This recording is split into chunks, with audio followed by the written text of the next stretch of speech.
I will do the invocation and the pledge.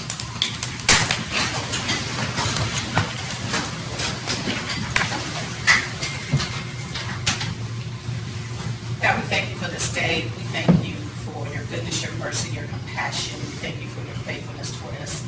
God, we pray for each and every individual, organization, everyone represented here today, not only those represented here today, but all of the citizens of Cumberland County. I pray, God, that you would give each of the commissioners wisdom and guidance and clarity. In Jesus' name, amen. Pledge allegiance to the flag of the United States of America and to the republic for which it stands, one nation, under God, indivisible, with liberty and justice for all.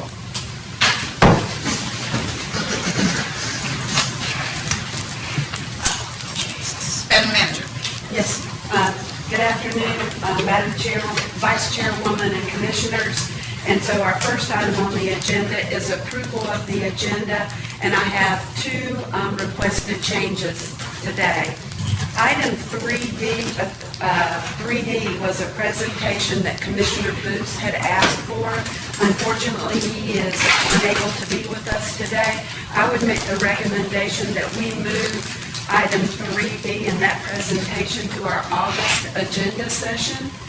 In addition to that, I had sent the board an email earlier today about our fiscal year 2023 budget ordinance. I would respectfully ask that the board add item 4E, which is reconsideration of our fiscal year 2023 budget ordinance. If I can get an approval to approve the agenda with the exception of item 3D, moving it to the August agenda session, as well as adding 4E, reconsideration of the FY 2023 budget ordinance. If I can get a motion to approve the changes as listed by me. is there a second? Charles Simmons. All in favor?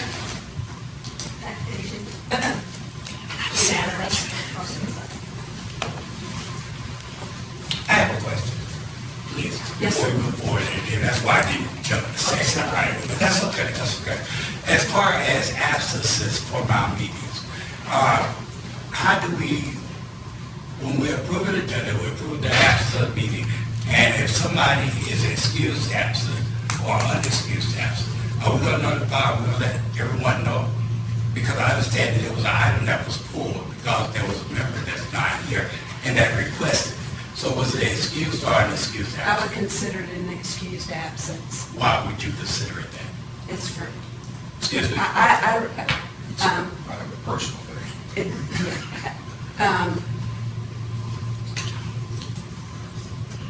Okay. All right, thank you. I'll accept that. Thank you.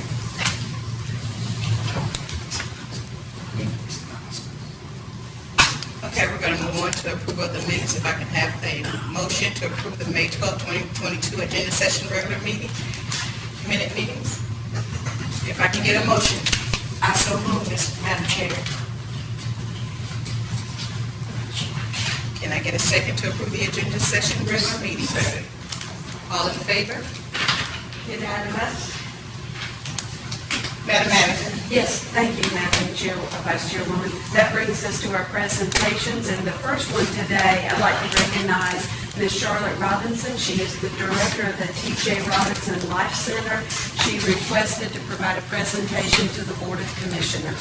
Welcome, Mrs. Robinson. Thank you. Long time no see. Yeah, I'm back. I would like to pass this out to the commissioners. Either way. Hello, my name is Gunther. I'm going to start with 2 40-second videos that picture speaks volumes. So, start with the first one.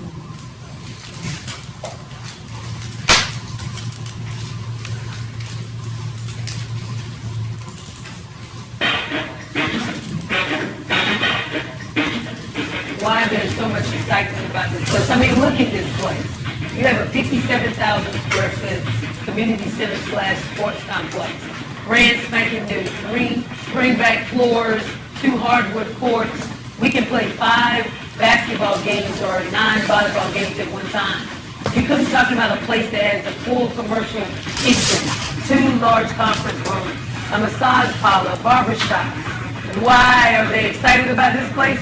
Why would anybody not be excited about this place?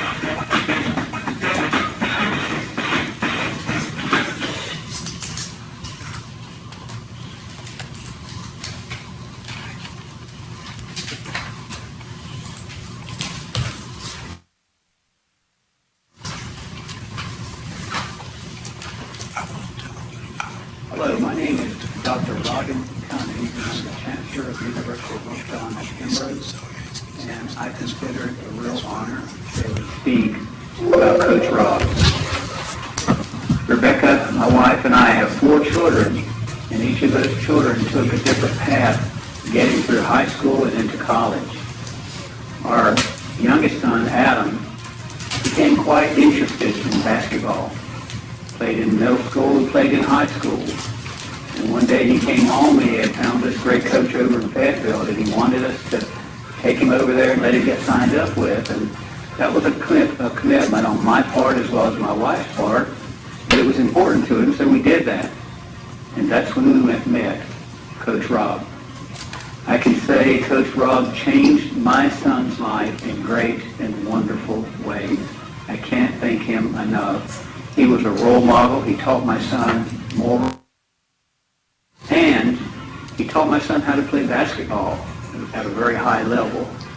One of my greatest life's experiences was down at ESPN World in Florida when Coach Rob took the team down there and we played the best of the best and they won. My son, his son, winning. So you say about that. I'm a little hoarse today, but I think pictures speak 1,000 words. I'm Charlotte Robinson. My husband and I both service disabled veterans. We landed here in Fayetteville in 1988. The project that I'm going to talk to you about for these 5 minutes is familiar to almost everybody on the board, at least in name. Because I presented to this board on several occasions, asking for help during the construction process. But $5 million later, and 11 years, 4 months, and 9 days, on March the 7th, 2022, the doors open. So even though Commissioner Adams, Councilman Evans has been out to the site during the construction stage, I think Commissioner Stewart would be the best person to brief you guys on the beauty and the size of this magnificent project, since she only came out 2 months ago. As you can see, we got 5 regular courts, commercial kitchen, massage parlor, barbershop, class. Some research on the county commissioners trying to see if their past works line it up with my passion, and I see that it does. I see Commissioner Adams work with the juvenile crime prevention, and him being a sports commentator knows he would be able to tell you that youth sports is $1 billion business. Commissioner Adams, Keith, and Council all have economic development backgrounds, so they know, or they would know, or they should know, that this is an economic gold mine. Commissioner Booth served as a teen court administrator for 25 years. Commissioner Evans his fight was to get criminal records expunged, and then Commissioner Lancaster, being a teacher and a principal for over 33 years, clearly he must love kids. I feel I am with a group of people who should understand my passion and drive to change the lives of some of the most vulnerable population here in your Cumberland County. That's your foster care kids, your special needs kids, and your kids your kids that are in jeopardy of getting in trouble, which is most kids in 2022. So what we're here to offer is a partnership with the T.J. Robinson Life Center. The first thing on the agenda is showers. I found out about 10 years ago that the kids that sleep in the cars at Walmart with their parents do not have a designated place to take showers. We've donated or designated all of our showers in our building for the kids to come in and take showers. Their parents, of course, also discreetly, nobody else know. There's a special needs population that you guys have here. Over 7,000 special needs kids in your Cumberland County schools, and they get special Olympics once a year. Why is that? Why can't we give them a special needs youth program, basketball, baseball, soccer year-round? Maybe because you didn't have the space, now you do. Homes for foster kids that age out of the system. If you look in your package, you'll see I own 8 rental properties. I'm slowly, as people leave the houses, turning those into homes for the kids that age out of the foster care system. Because I found out too, that once they age out and the check stops, sometimes the support stops. So you got kids sleeping on couches, sleeping wherever, so you got kids heading for disaster. And then Major Perry is here with me today. We want to talk to you guys about a midnight basketball league. Major Perry, the county DA Billy West, his son practices at our facility, Mr. Soka, the sheriff's office, and Oak Mills Police Chief all believe with me that if we create a midnight basketball league, and again guys, that's 8 to midnight, we don't want them out in the streets at 12 o'clock. We believe that that would be a starting point to change the conflict that police officers and teenagers sometimes have. Because now we're going to make them human. I just blocked Officer Jones' shot, or I just knocked Billy's ball over in the bleachers, so now I know they're human. So they meet on a rainy night in Cumberland County, they're less likely to have a fatality. The other thing is the juvenile diversion program. We want to bring, I believe Commissioner Evans and Commissioner Booth will support me on this. I know Commissioner Evans wants to expunge their record. I don't want them to get a record. I want them to call us and we come pick them up. I want them to allow us 12 weeks with these kids, 12 one-hour classes where we find out self-esteem, resource, maybe they're hungry. Maybe they're stealing from Walmart because they're hungry. They don't have any food. Then we want to do a program where they work with the businesses to go out in the community, maybe paint a house, cut some grass, do something like that. And the other component is a physical activity component. I tell you that those are the things that we want to bring to your community. We did a tournament at this facility 2 weeks ago. We had 64 teams. If you look in your package, you will see we've done a breakdown of the monies that was brought into your community. Over $500,000 came into your community 2 weeks ago. If you look, you will see the breakdown. That is something that we plan to do on a weekly basis. We know basketball, but we've been approached by the volleyball, the pickleball, the wrestling, the boxing, all the other tournaments that sports can happen in that tournament. One of the major differences between some of the proposals you guys have approved, for example, the YMCA pool, that is a specialty situation. That is for competitive swimmers and people who like to swim. The T.J. Robinson Life Center is an all-encompass. It's the only project in Cumberland County that's going to bring social, recreational, and economic benefits to the community on a large scale. Look at the revenue chart. It looks like $7 million worth of lodging every year, $13 million worth of meals, $4 million worth of gas, and $5 million worth of retail, which adds up to $30 million a year. We're asking that you guys get involved with this project. Fayetteville is one of the only cities that I know after doing research that do not participate in the programs where the teens that are trying to come in get some type of benefit. I understand that you guys get 60% of the hotel and the food tax. I'm asking that we use that money to help us keep this project going with operational costs.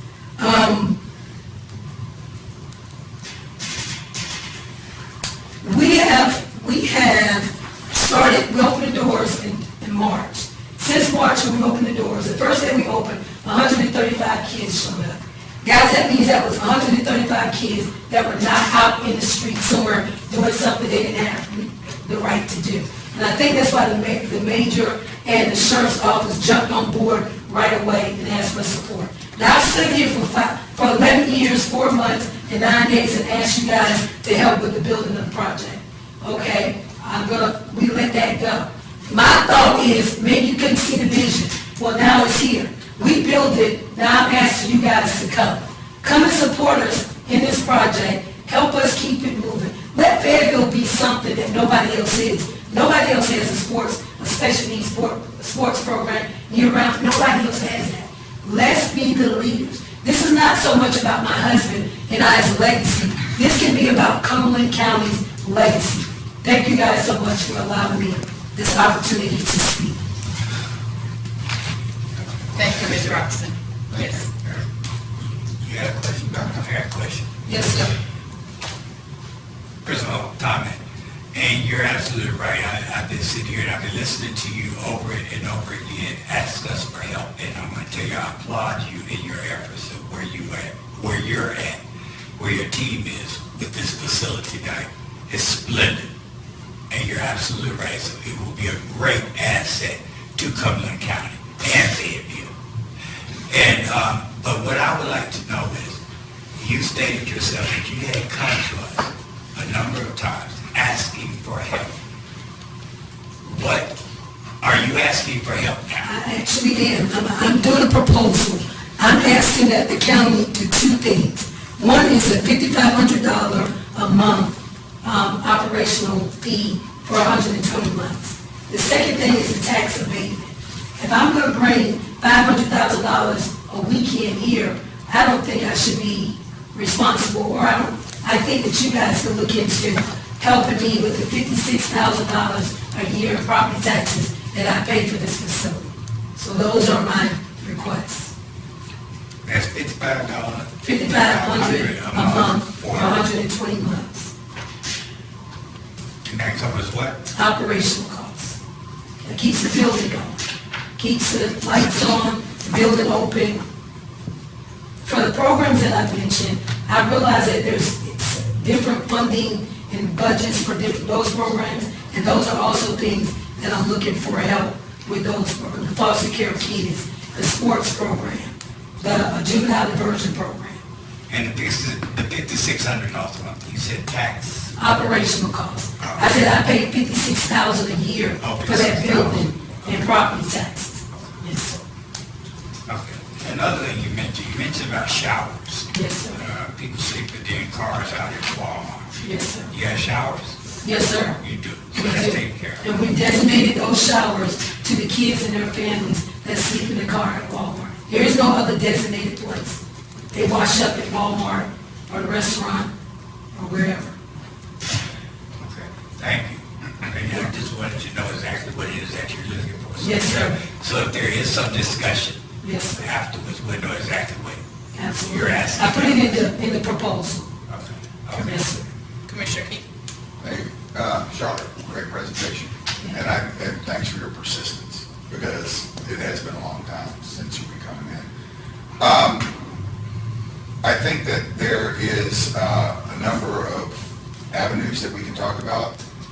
I'm going to defer to the attorney, but because of your status, I don't think we can do anything on the taxes. We can't abate taxes. Is that correct, Mr. Attorney? That's correct. Okay, so there might be another avenue that, that we could assist in. And I know that there's a portion of your business that is nonprofit, and if I'm not mistaken, I think nonprofits do have some leeway on Well, profit. the T.J. Robinson Life Center is actually a nonprofit. Okay. What's happening is the sports side is a for-profit entity that leases from the nonprofit. Yeah, and I think that's, and Charlotte, Oh, yeah. I think this is more in the legal world, Right. that's not my locker room. I applaud you, and you are exactly right on everything you said. Sports tourism is huge. The families coming in, anybody that has kids that play in sports and has to travel every weekend to go somewhere knows what it costs, and there's no reason why it can't be spent in Cumberland County. I think there's probably going to be some discussion about it, Charlotte. Thank you for coming back. And thanks to your husband for, again, a lot of people would have quit.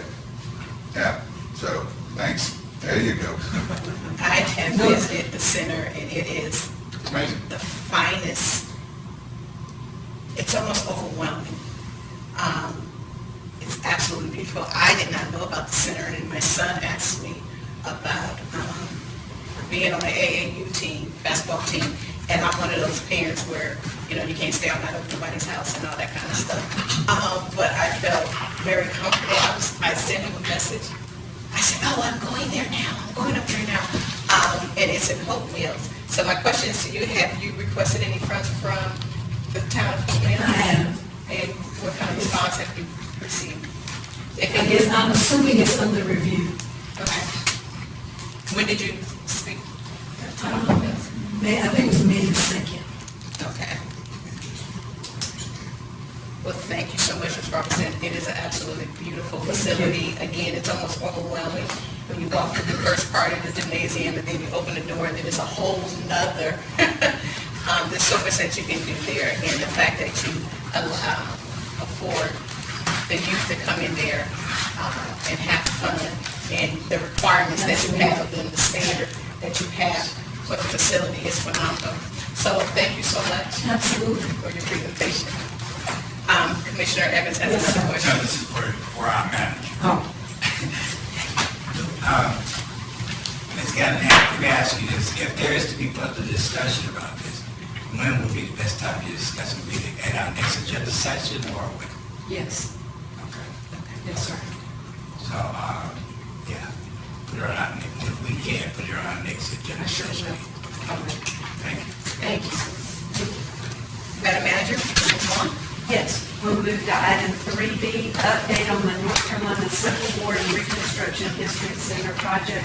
Today we had, and there's a new name, and I'm going to let Mr. Healy unveil that. So I would like to welcome Mr. Matt Healy, and he's just going to provide an update today on the project. Welcome, Mr. Healy. Thank you. Thank you all for listening to me again. I will tell you about the proposed name. Just a quick recap very quickly. If you remember, on January 17, 2017, we came in front of this board and you gave us a charge. That was to go out and raise $30 million from the state of North Carolina, $15 million. Part of your change was $15 million from the city, county, and it's $7.5 million from local services and $7.5 million from statewide sources. I come today to tell you that we've done all of that. That's the good news. The bad news is it was a $65 million history center back in 2017. Cost overruns and everything else, our architects, we went to the architect and said, we need to let these people know what it's going to cost today. He came back with a proposal. Before I tell you what the proposal was, I'm going to tell you I sent him back to redo it. But, I'm sorry, the proposal came back to do the exact same thing, exact same way we had it. Instead of 65, as you well know, doing reconstruction like you do, it was $104 million. We sent him back and said we will not exceed $80 million. That's just ridiculous. We're not going to do it. You need to go back and put a little sharper pencil to it. So he is working on that at this moment, but that's what we're going to target it as a thing. So the good news is we fulfilled all of our commitments, many of them in excess. You asked us to raise $30 million for the state of North Carolina. So far, we've got commitments for $65 million total. We're not asking, I'm not coming back here asking you for another dime. When we started this process, we asked you for the 7.5 and you committed unanimously to that. That was 11.5% of the total project. Obviously at $80 million, it's now under 10% of the project. And I'm not here at all in any way to nickel and dime you and tell you we need more. I appreciate what you did for us. So I just wanted you to know the status of that.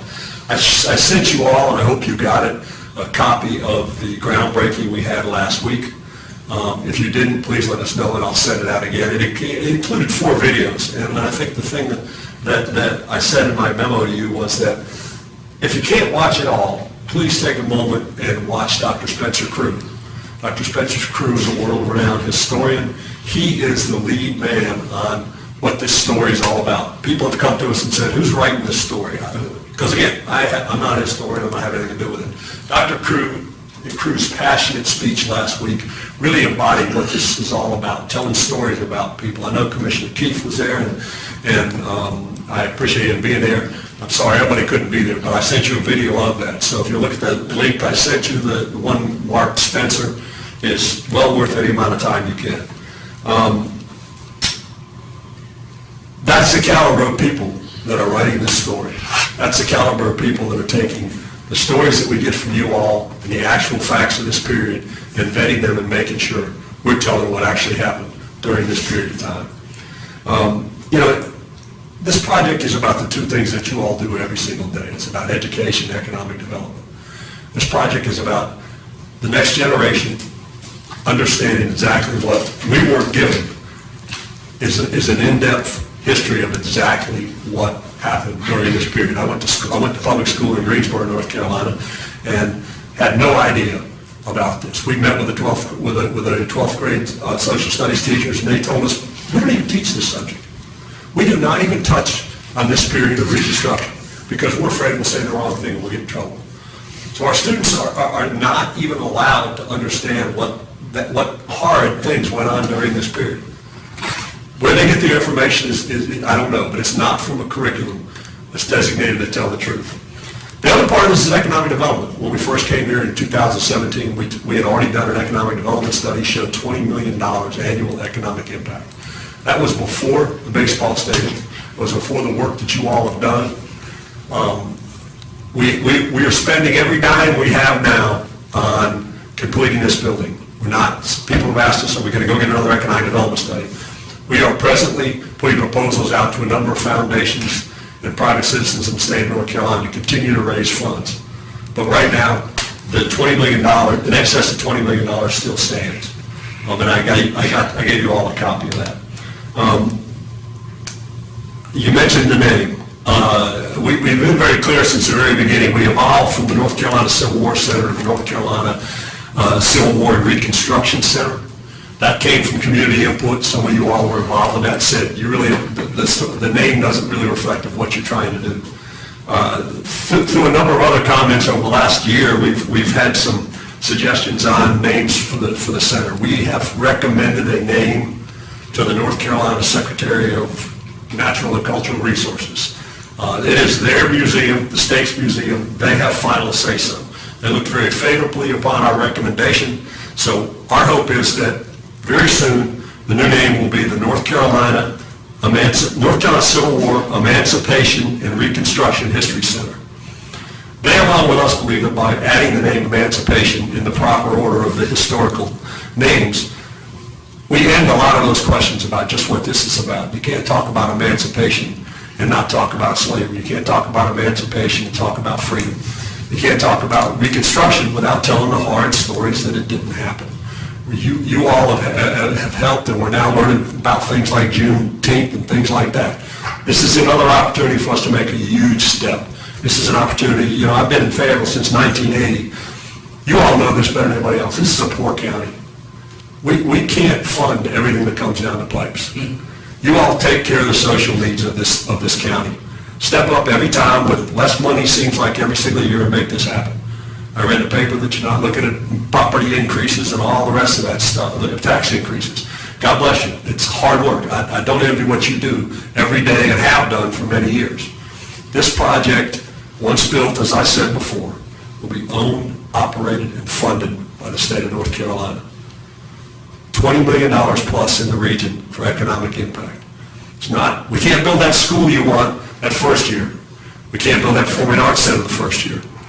But as you well know, all the tax dollars that come in here, the county gets a little bit bigger share than the city and the rest of it. So I think it's a great opportunity to have a great educational cultural center, make a statement about Fayetteville, North Carolina, and Cumberland County, who we are and what we respect. And then also it's going to be a cash generator for this county and its needs. I opened my news feed today and I read that Global Pharma opened their $100 million facility in Sanford. 250 jobs. We're in an arms race. You know that because that's what you all do very well. Wish everybody focused on economic development like you all do. We're in an arms race here, and everything that we do is one step forward. I said in the video, if you watch the video, I think we're on the verge of a renaissance. We have been kicked and beaten and knocked down and looked over for so many years in Cumberland County. Our legislators went out and did a great job. Got over $400 million, unheard of, not even close was ever raised. I think we've got an opportunity to make a statement. Fayetteville, Cumberland County, this region deserves that kind of respect. It deserves the highways, it deserves the schools, it deserves the rest of it. So with your help and you fulfilling your commitment to us, I'm committed that this history center will be built. It's going to be a darn good history center, but it's going to be a great history center with your help. Thank you. Yes, sir. Thank you, Mr. Pittman. Commissioner? Mr. Ely, thank you again for coming in and enlightening us with some information regarding the Civil War Museum. What's the name of it now? Civil War Emancipation and Reconstruction History Center. Thank you, I'm sorry. It's a lot, we can't shorten that anyway, I'm sorry, sir. I didn't write it down, I'm sorry, I remember the Civil War. That's what's been given to us every time. How many Civil War museums are there in the United States?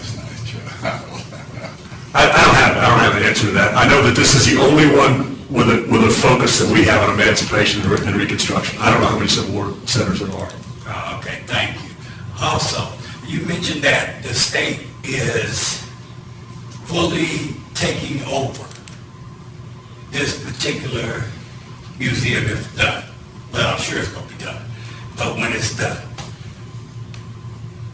is there an agreement signed with the state or with whoever it? Yes, sir. So you do have what? We've got an agreement with them that they're our boss and that this is going to be their museum. We fall under the North Carolina History Museum and the North Carolina Natural and Cultural Resources Division. Would that be a memorandum of agreement? Yes. Okay, so you do have. Yes. Okay. And the reason I asked about that because I think that with this operations museum, the county and the city is still paying for that, right? Are we doing that? Are we funding that anyway for? The airport museum? Yes. We have a outside agency contract for a small portion of their operating costs. Okay, so that would be that come from the funds of the county, correct? Okay, so we just don't want to make sure that happens with this. No, if you were thinking about making a motion to do that, give it to that young lady before me. She'll handle it better than I will. We don't want any more money. I would not have been involved in this project if it was going to cost the taxpayers of Cumberland County any ongoing operating income. I'm sorry, I'm not talking bad about any projects, but we can't continue to build projects that you take your tax dollars and fund this center instead of the schools and great projects like that. So no, we're not asking for an ongoing dime at all. Okay, and one other thing, you made clear that we understood that we made that commitment. Yes, sir. To you. From what I understand, and please help me, Madam Manager, Mr. Attorney, if this is correct, because I don't know.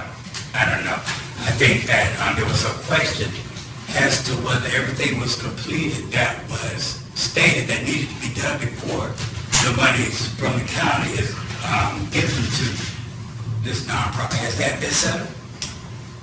You want to respond? The resolution adopted by the board, the date on the, I think it was December 2021. yeah, either, I couldn't remember, either 20 or 21. 31st. You would have had, 31st. 31st, 20. yeah, okay, 20, okay, right. Yeah, the resolution the board adopted prior to that date was really, had a lot of conditions on it. And one of them was that, I think, Receive state funding. Another condition was amount of fundraising, also that the city commit and things like that. Those are probably the key contingencies that were in there. So they did not receive any state dollars until this last 2021 session. And so they obviously didn't meet that December of 2020 deadline. Okay, are we aware now that the city have given any money? At this point, I don't believe. Initially, the city gave us $100,000, and then we have a meeting in August as soon as they come back from their thing to rediscuss with them the commitment. They gave a unanimous commitment, actually before you did last time. Okay, but what I'm saying is the commitment, has that been rescinded, or are they still committed to do that? They had no stipulations like you have on there, so there were no stipulations like you had, like a date. And so we've met every one of their commitments also, which the groundbreaking was actually the last commitment, and that had to be done by the 22nd of this month, and we did. did it last week. I will say that the main thing we did not hit was state money, and we had $45 million in the budget that the governor vetoed, and as you know, the state of North Carolina operated without a budget for 2.5 years because it was a veto stalemate. So we were in the budget, but there was no budget. So, come and understand, because I'm still lost, that have the commitment's been made to the county. The conditions that were placed in the county's commitment were not met by the date. Okay, so now my question is this coming back before the board? Yes, sir. And so I had a discussion with Mr. Healy, and I believe he had a discussion with Chairman Adams about, today was just about an update, and the intention is that he will come back in August to this county and the city and ask for a recommitment to the funding. Well, and I appreciate Yes, you and the chairman and Mr. Healy and everybody talking about it, but these conversations have been public ever since they began. And so I think it's only fair that the citizenry also know what's going to happen with their funding, with their monies. And that's why I'm asking the questions. Since we have Mr. Healy here, just ask the questions and find out. So we're looking at bringing this to the board for a revote. When? I have put on Mr. Healy tentatively on the August 9th, I believe. 11th, yeah. Thank you. August 11th agenda session. Yes, sir. Thank you. Thank you, sir. Okay, thank you all for your time, I appreciate it. Oh, yes, sir, I'm sorry. Commissioner. Mac, it was a real opportunity to attend that groundbreaking, but more impactful was the speech by Dr. Crew. I am the product of immigrants, no ancestry in this community since 1920.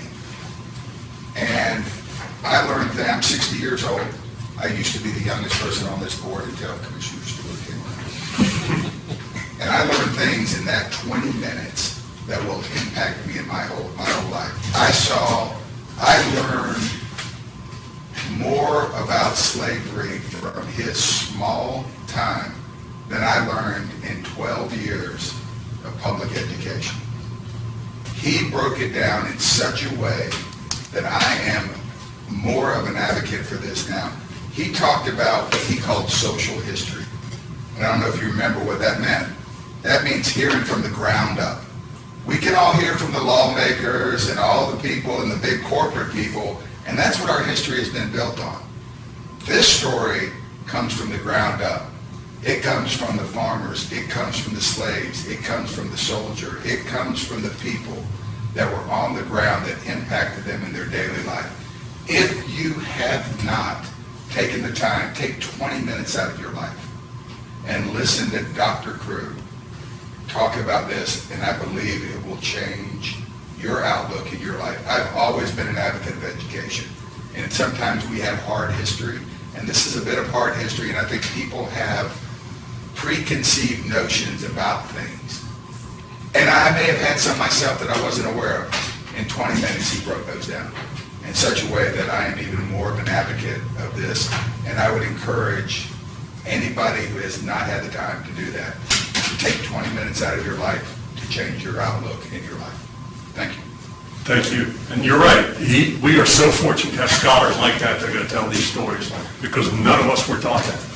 As I said, I grew up in public school in Greensboro, and until this project started, we weren't taught about the Underground Railroad in Greensboro. And the stop there was so critical to the effort. Yeah. Didn't bother teaching anybody. And so it's a great opportunity for us and the next generation. Yeah. Thank you all. Thank you, Mr. Dillon.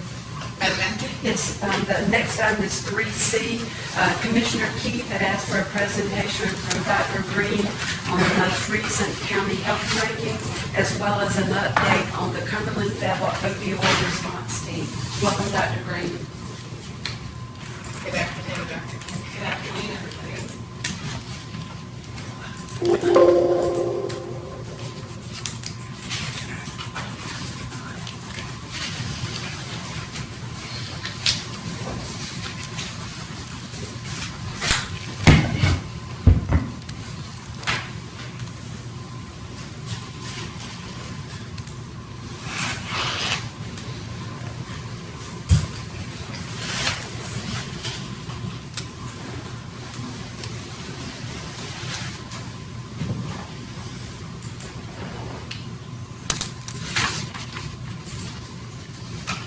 Good afternoon, Commissioners. Thank you for having me back once again. I have two topics today. The first is to do a review of our 2022 county health rankings, and then the second is to provide an update on the Cumberland Fayetteville opioid response team. So we'll start with the county health rankings. So our county health rankings, if the board is familiar, is developed by the University of Wisconsin and the Robert Wood Johnson Foundation.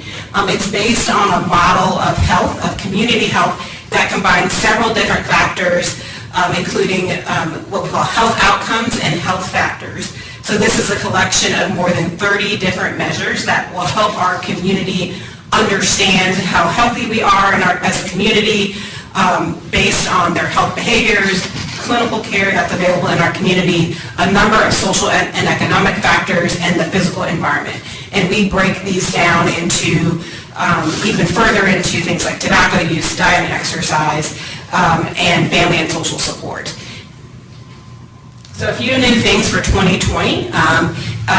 There are 7 new measures in 2020, and I'll make a note for our 2022 health rankings. All of the data sources are not, for these 30 measures, are not from the year 2020. We picked and by we I mean that the researchers picked the most recent data that is available across counties in the country.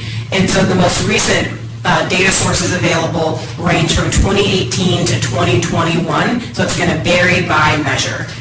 There are 7 new measures that have been included for 2022, including our 2020 COVID death numbers, whether or not a community has a living wage, and the amount of dollars that it would be to maintain a living wage in our community, the cost of child care, the number of child care centers in a community, the gender pay gap, school funding adequacy, and school segregation.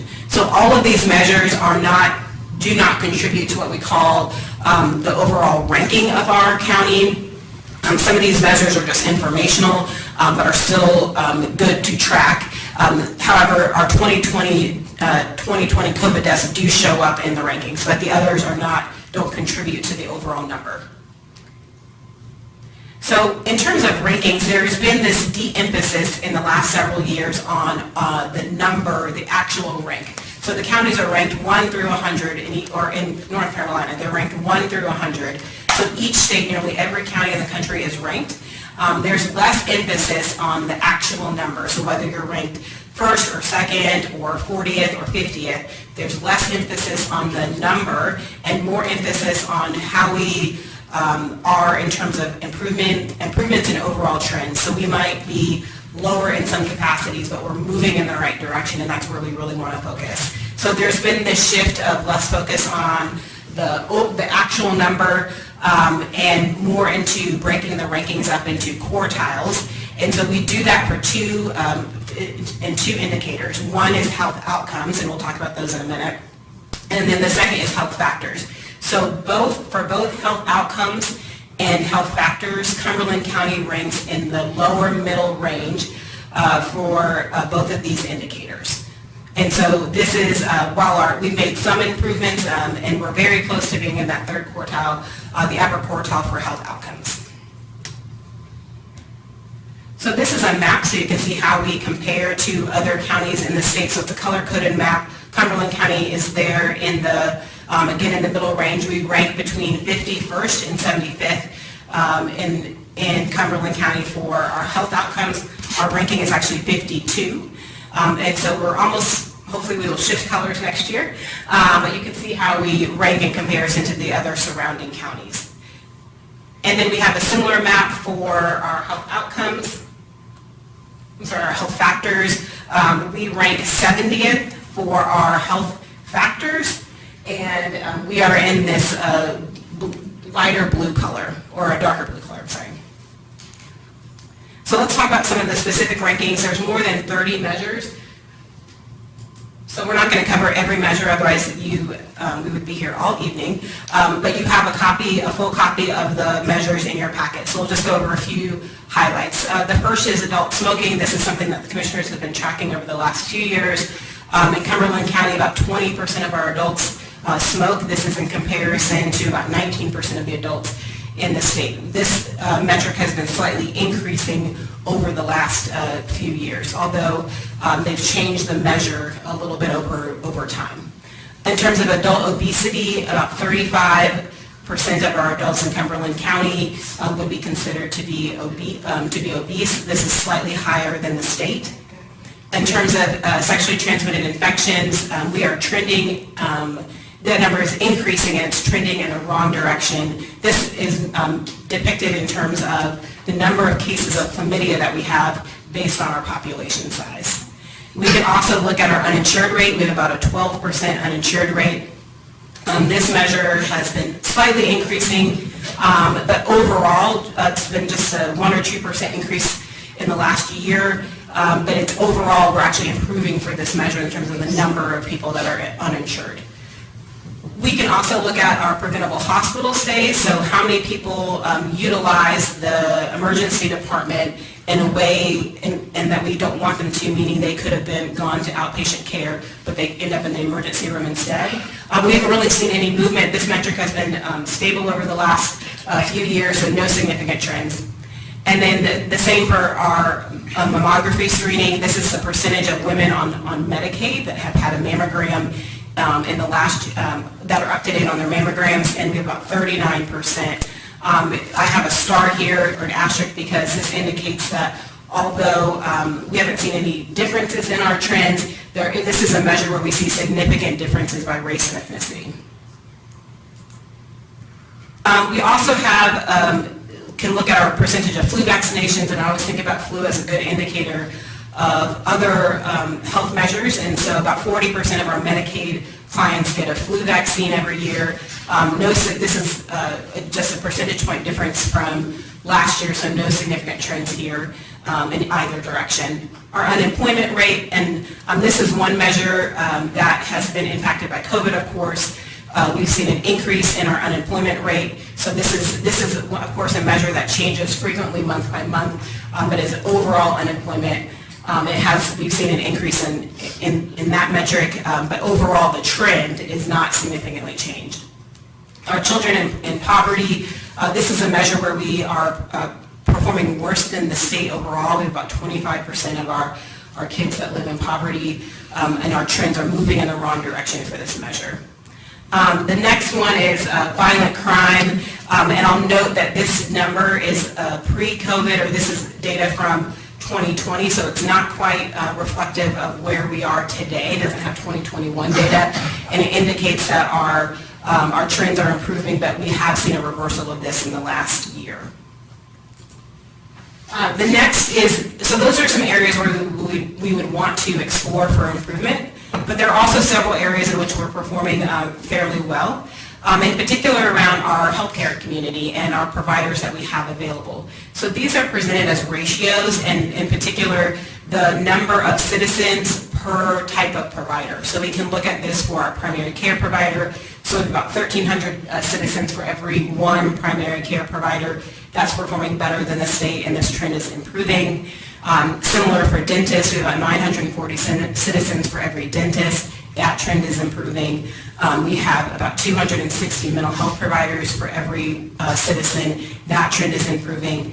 And of course, we are a well-educated community, about 92% high school completion rate, and that trend is also improving. And then, of course, we have a wide array of colleges and universities in Cumberland County, but also surrounding areas, and about 71% of our citizens have at least some college, and that trend is also improving. So one of the things that we often look at is what are we going to do about the county health rankings, and what does that mean in terms of how does that inform the work that we do? So this shows up in a lot of different places. First, it shows up in our community health assessment. So our community health assessment is close to completion. It is a 2022 community health assessment. So we do this community health assessment in collaboration with the hospital.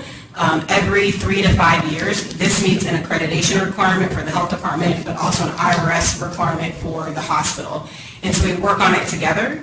The data collection for this happened in 2021, and it involved a community survey, several focus groups, and then feedback from key stakeholders. So So the priorities in the community health assessment align well with the county health rankings. And so these won't be a surprise, but the priorities selected by the community health assessment were the economy, which includes unemployment, low-income families, poverty, which you saw show up in the county health rankings, substance abuse, which showed up in the county health rankings, public safety, including violent crime, and mental health. And so these priorities will be developed into community health improvement plans. And so these will be able to inform how we make progress on the county health rankings. And those are going to be developed this summer and will be available hopefully by August so that we can help the hospital and our health department make sure we meet our requirements. This also aligns with some of our Board of Health priorities. So our Board of Health has priorities around our STD rates. Our Board of Health also has priorities around mental health and substance abuse, and then also has priorities about increasing and expanding access to health department services. I'll also note a few statewide plans that this project aligns with. The state has a COVID-19 recovery plan, and the recovery plan hits on several things that you might have noted in the county health rankings, including behavioral health and resiliency, child and family well-being, and then a strong and inclusive workforce. And I think these things are important because we know that the work that impacts the Cumberland County are not just important for what we do locally, but matter for what's going on in the state. And the state also has plans for statewide plans for improving our hepatitis rates and our HIV rates, which will impact our STD rates here, and we're going to be adopting those into our strategic plan locally. And then finally, of course, the commissioners passed the budget recently, and there are some things in the budget that I think will really help to improve our county health rankings, including transportation, and as we think about preventable hospital stays, we think about increasing those flu vaccination rates, the mammograms. Those will all be aided by this transportation pilot, which we're excited to kick off. And then there was a project in the budget regarding case management and care coordination, which hit on probably every measure in our county health rankings. And so there's some work being done to help improve that. So I'm going to pause there for questions before we talk a little bit about Seafort. Commissioner Keith? Yes, Jennifer, thank you. I had asked for this. I don't know if I've said this to you before, but I had asked your three predecessors to do this also, and I didn't get as much coming back. You've been a little busy over the last 2 years, so I didn't really ask you too much on it. Could you go back to the map? Yes. And it should surprise nobody here that I've done a little bit of research. Go to the one, was it the blue one before the hill? Yes, sir. Okay. I've done a little bit of research on this before, and I think the things that we have to pull out are, yes, we may be in 50. That was down from 70, so it does look like we're getting better, but other communities are getting better too, and the numbers are going up.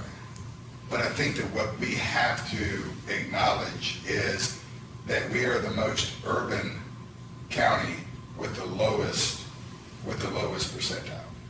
We really are. If you look at the map, you'll see the areas with higher education, less poverty, are the areas that are in the white, and then just surrounding us in southeastern North Carolina is a hotbed for poverty and low education, and then what that comes is poor health outcomes. So when we just say we're 50th, we're taking some really small counties and comparing ourselves with them, right? Yes, and the things that drive our measures down are the things that you talked about. Large-scale issues, poverty, the economy, they're not, and we have this is a community effort to improve our health ranking. It cannot be the health department. And so when if you compare us to Wake or to Mecklenburg or to other counties that maybe are more well-resourced, we're not going to be able to compare to them. And so it's important, I think, for the community to take that as we think about our ranking. We have a different makeup of our community than others do. Yeah, and Jennifer, one of the things you showed here was we're not as bad as we may think we are in a lot of areas. Correct. But we stink at some. Yes. Sexually transmitted diseases. probably one of the worst in the state. We're doubling the state average. Yes, Okay, teen pregnancy used to be a big one. I don't know where that is. I didn't see it on your board. But it's still up there. Okay, Yeah. so what it looked like to me was improving on a couple of those things and really focusing on those is going to be able to bring us up, because there are some things that we're good at. I mean, we are, but the things that stick out are things that have plagued us for a long time. Sexually transmitted diseases, teen pregnancy, hypertension, heart disease, low education. But they also have a lot of other metrics in there that we can't really, well, I guess as elected officials we can do it, but is it still in there that how close you live to a park or some sort of recreation facility? That measure is not in there anymore, but there are other measures that are, that measure is related to access to physical activity. Right. So in sorts, yes, but they've changed the measure just a bit though. And there used to be one in there years ago, it was how close you lived to an ABC store or something. I mean, it was just nuts. And one of the things that they talk about, the doctor ratio to students, and I'm kind of surprised that we were as low as we were, but it should be no surprise to anybody that the county that's number one in that is Durham County. It's because they have a hospital there. Right, correct. And people from all over the country come there, so naturally have more doctors. You know, we're on the exact opposite of that, is we have a lot of retirees that maybe go out to Womack, and some of those doctors may or may not be counted in, but the population may be counted in. So we have some challenges that a lot of communities may not have. So I appreciate what you've done, because you've done more than anybody else has already done. But I think that we need a focused approach on, a 10-year plan. Tell us how the commissioners can help us, that we can really get those 5 or 6 things that have plagued us. And I don't know all the fixes, but I do know sexually transmitted disease, teen pregnancy, hypertension, and heart disease always hurt us. And so what can we do about those things that we're really bad at and get better at? Yeah, and I don't have the full 10-year plan today, but I think a few things are going to show up, and these are the ones that continue to plague us, right? So you pointed out our STD rate. That has been historically high. So one of the things that we see, as just by way of example, is we see people not coming to their STD appointments to get tested, to get treated. So things like the transportation pilot are really going to help that. There's some statewide efforts for us to do more outreach services and not just relying on people coming into the health department for services. We're part of the HIV task force in our community that is an active participant in that, to have a community plan to address some of those things. So we're working to make sure our Board of Health priorities align with these, and they do. And so hopefully I hope to be able maybe to come back in August, once we have those, or maybe September, when our community health improvement plans are developed, and be able to better illustrate how those plans align with this, if that's helpful. And then we can certainly, we have a working spreadsheet of how each of the measures and the programs and services that we have in our community align with these priorities, and then what other policy changes, some of these things are policy changes, frankly, that we need to make to get us in a better place. And the one I'll think about is that, we have people in our community that don't have health care. So how do what's a policy change we can make around that? Yeah.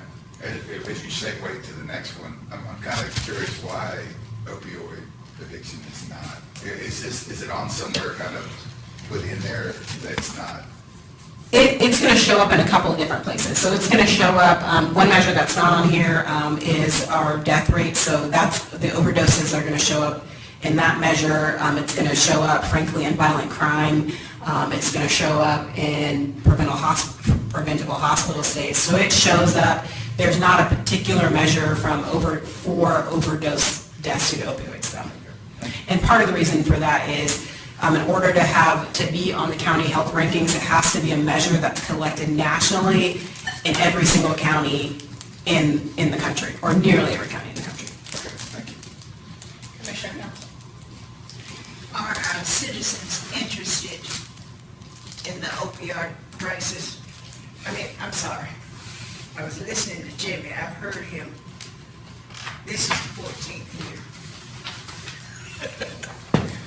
with his questions and everything, but I caught a little bit of your presentation. And I don't know how you managed to have excellent sound, but I could hear it. That's good. I talk loud. I could hear it, and most things on our station I can't hear, even when I turn it up to the maximum. But how are our citizens responding with suggestions about the opioid crisis? So we've had 2 community meetings so far, including one on Tuesday night. We have 2 more coming up in Spring Lake and Eastover. The first 2, we'd like to see more attendance. Between the 2, we've probably had about 15 to 20 people come. We have a community survey that got posted online, I think today, that we're pushing out.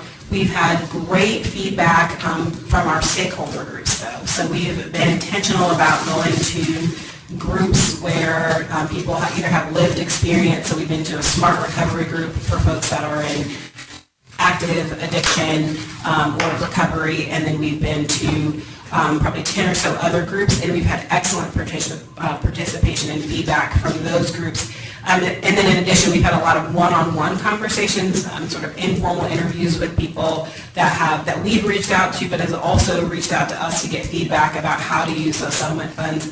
And so our plan is to be able to put that together to you in a report and then share that back with you in August. Thank you. Your presentation was excellent, and I don't intend to tell you that anymore. Thank you. So that's a great segue into talking about C-Fort. So a little bit of C-Fort background. This was an initiative or a committee or a team that was started in 2018 with a grant from Blue Cross and Blue Shield. And the grant, it was a planning grant, not an implementation grant, to bring stakeholders together to do an assessment of our community, to do a needs specifically around the area of opioids, and then to develop some localized solutions about how we were going to address the opioid crisis, and to do some goal setting. And so that grant was implemented. That funding has gone away. There were more than 90 stakeholders that were involved in that process. And then in October, on the heels of that, in October 2019, the Health Department received a grant from the Bureau of Justice, and it was a 2-year grant. And then, of course, right after October 2019, we hit COVID. So we're actually getting a 1-year extension for this grant, a no-cost extension to continue the work. But the purpose of that grant was to continue some of the planning efforts. The money didn't go to C-Fort specifically. It went to the Health Department, and to be able to help with some of those planning mechanisms with C-Fort, and then to, of course, address opioid use and prevention. So C-Fort continues to meet. It's met through in different ways throughout the pandemic. There was a bit of a pause, just like everything else, and then has continued to meet. And then we went back in person for the first time at the end of May to have an initial meeting. So I thought I'd highlight some of the things that C-Fort has done since its inception, and then in more recent years with these BJA funds. So again, those dollars went to the Health Department, and then we used that to create a position for a C-Fort coordinator. We've had some vacancies and turnover in that position, but we worked to continue the work.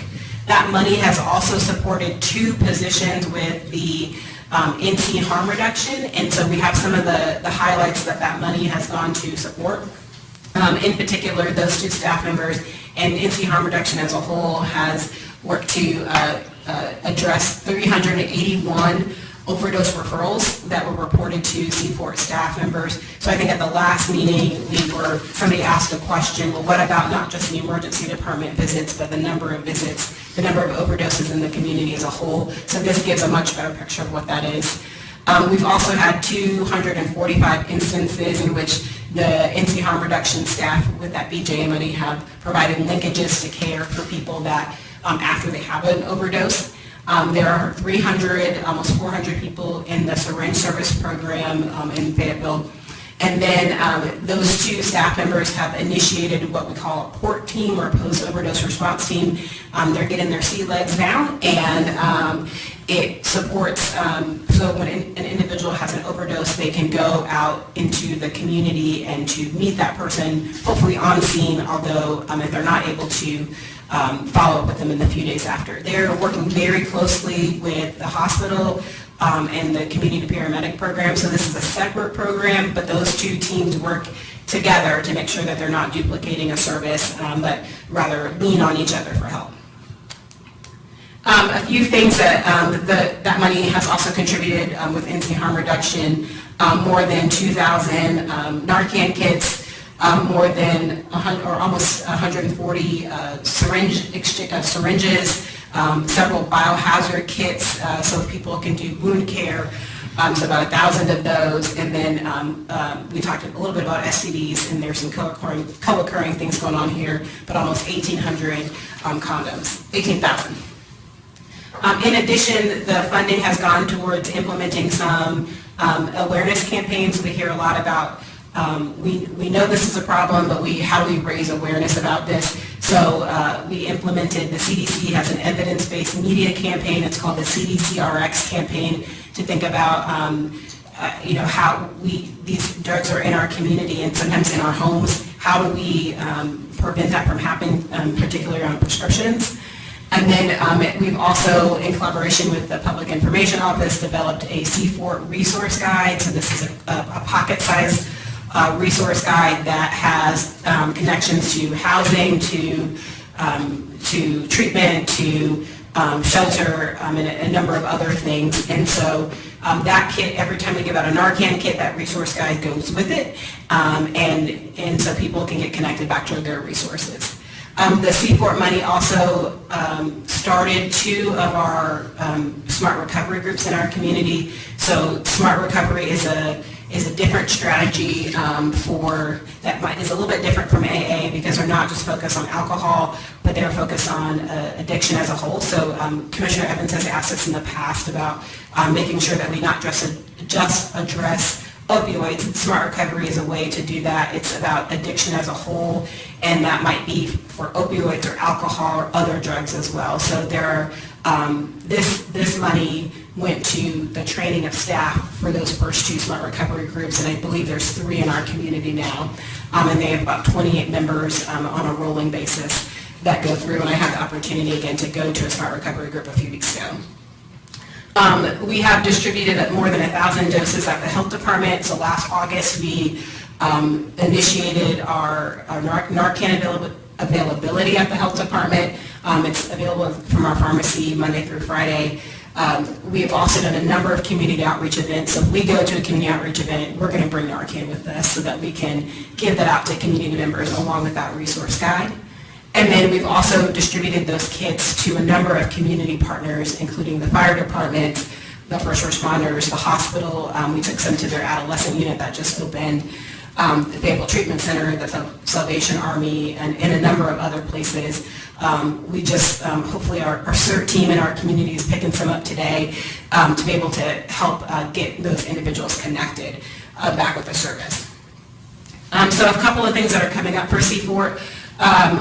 Part of this grant and part of our 1-year extension is going to be able to support recovery housing. So for folks that are coming out of recovery, they will be able to, they oftentimes need a stable place to stay, and so these dollars will be able to go towards their first 30 or 60 days in a recovery house, and to be able to pay for that. And then we are in the process of updating our C4 guide. One of the resource guide that I mentioned, one of the things that we talked about the Smart Recovery Group was how do we make this better? And so they gave us lots of feedback about digitizing this and making it into digital ads and social media posts. So some of the dollars will go towards that as well. And then we are thinking about how do we expand Narcan distribution for those that are leaving our detention center. So once they come out, they're much more likely to overdose as soon as they come out of a detention center or a jail, and connecting them back at that moment before something else intervenes. And so we're working on that very closely and hope to have some progress there soon. And that is all. It's my last slide. And if there are any questions about that, I'm happy to answer. questions? Thank you, Dr. Green. All right, thank you so much for your time. And I do want to introduce Martina Scott, top raise your hand, Martina. And she is working on our, is not our C4 coordinator, but is a supervisor and has been working closely to make some of this progress happen too. So thank you. And Dr. Green, again, thank you so much for your hard work. And Thank you. the inclusion of as many people that you can to help in Cumberland County. Thank you. For that, I'm grateful. I'm sure the rest of the team is grateful as well. Tremendous job. Thank you. Okay, Madam Manager. Yes, ma'am. We'll move down to item 3E, and I'm going to ask our Finance Director, Vicki Evans, to come forward. And this is actually a response to the fiscal year 2021 auditor's findings, recommendations, and fiscal matters. Mrs. Evans. Good afternoon, Madam Chair and Commissioners. Through the North Carolina Administrative Code, there was recent legislation that sets out requirements for local governments to report back to the Local Government Commission when financial performance indicators, or FPIC, of concern were identified. Along with the audit presentation, Elliott Davis presented the findings in December of 2021. There were 3, all titled Significant Deficiency over Eligibility within DSS Programs. The county provided responses within the financial report, and since then, DHHS has agreed with the findings, the recommendation, and the county's corrective action plan, and no other action is needed on those. Specific to the FPIC, the county had 2, and those were not presented by Elliott Davis, but they were supposed to be, and so I'll briefly cover those now. So there was a report that was included in your packet, and not all of the report has negative connotations. There's a lot of positive information in there, but our 2 FPICs were related to the water and sewer funds. The first one was that the water and sewer funds in total had an operating net loss totaling $117,809 in the calculation that excludes depreciation and adds back in debt service principal. So as far as the indicators, a loss indicates that rates are not covering operating expenses. So I've prepared a response, which was within the letter that was in the packet, and the response is the action plan. Rates were recently increased for the Norcrest Water and Sewer District when the Board of Commissioners adopted a new rate schedule on May 16, 2022. That will take effect on July 1st, 2022. The adopted rate schedule also includes a rate increase of 5% per year for the next 3 years. And also, the other water and sewer district that was negative was the Bragg Estates Water and Sewer District, which is no longer viable and the fund has been closed out. So that's our response for that first one. The second one was a statutory violation. Can I go ask a question? Yes, sure. Madam Chair. Yes. Okay. The water sewer fund. That's a big number, 117,000. Does 5% handle that? Okay, so as far as the calculation goes, it was all of our water and sewer districts combined. And so the portion that belonged to Norcrest was just a small percentage of that. The majority of that belonged to the Bragg Estates Water and Sewer Fund, and that's because we had to close it out. We had costs that we had to fund, but we had no operating revenue because the USDA did not fund that. Okay. When you talk about this water and sewer, Yes. you have operational costs and you have capital costs. But in our financial report, they combine them. Right, which can be a problem because, you put a bunch of money into a system and then if people aren't participating, That's true. okay. Will that number go away next next time you get audited? Because the I United States believe paid that for it. we may have the same situation in our fiscal year '22. We may have the same situation in our fiscal year '22 audit report because for Norcrest, because the new rates don't go into effect until July 1st. But you won't have 117 million, or Well, 117,000. I don't think so. Because I don't bracket think so taxes either. out, right? That's correct. Okay. If there is a loss, it will be much lower than the 117,000. Okay, thank you. Okay, so the other item is a statutory violation where we had excess of expenditures over appropriations. And again, that was in the Bragg State Water and Sewer District Fund. So what happened with that was an accounting issue. We closed out the capital project fund into the operating fund after June 30th while the audit was going on. And so even though the board had voted to close the project out, we did not have a budget ordinance in place to move those funds. So in the future, this is our action plan. In the future, staff will request the board approve the budget ordinance amendment before moving any capital project fund remaining amounts into an operating fund to close out the capital project before the fiscal year ending June 30th. And so those are the two items. There were, I included a lot of information in the packet. So today, formal action is not required, but the LGC requires that a majority of the board members and the county manager and finance director sign the letter that was attached within the packet and submit it to the LGC. And so I've got the letter here and with all of your signature blocks, including mine and Amy. And so I'd like to get your signatures on that today so that I can submit that into the LGC portal. Are there any questions? Why do they need signatures from all of us? What the legislation requires is that a majority of the board members sign the letter. I believe it's an acknowledgement that you heard the report.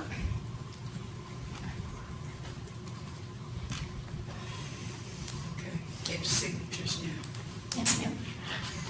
Thank you. This is something new, Vicki, is that correct? I'm sorry. I don't have a problem signing This something did on go- the report, but I don't want to sign something that, This did go into effect for the fiscal year 2021 audit. I'll say our auditors may not have been on top of it. And so that's why you're hearing it now as opposed to back in December. Even if they would have presented it in December with the rest of the audit presentation, signatures would have still been needed. And again, it's in the North Carolina Administrative Code, and the language says that a majority of the board should sign. Well, one thing that I will say is that we're very grateful for your attention to detail and making sure that we're on top of everything. Thank you for all your hard work. Thank you. Thank you, Ms. Evans. Yeah, Ms. Evans. And Madam Chair, that will move us into item number 4, consideration of our agenda items. The first item is Cumberland County Community Transportation System Safety Plan for 2022. We have our FAMPA Director, Mr. Hank Ray, and he's going to present this item.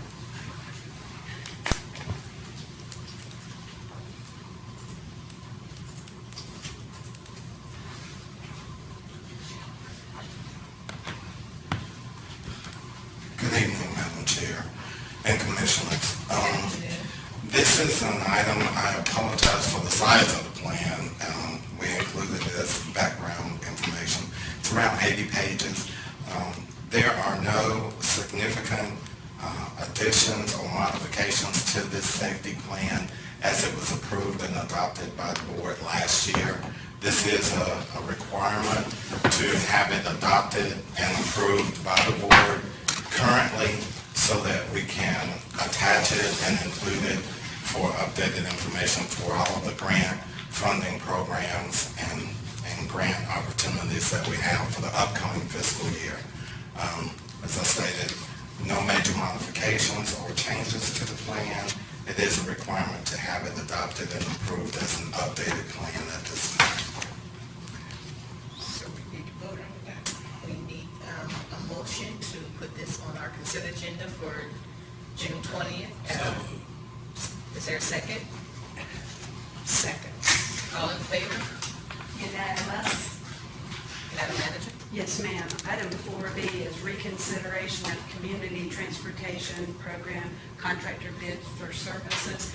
This was originally presented at the May agenda session. We've had an additional development since that time, and I'm going to ask Mr. Graham to provide some background and ultimately ask you to add a provider.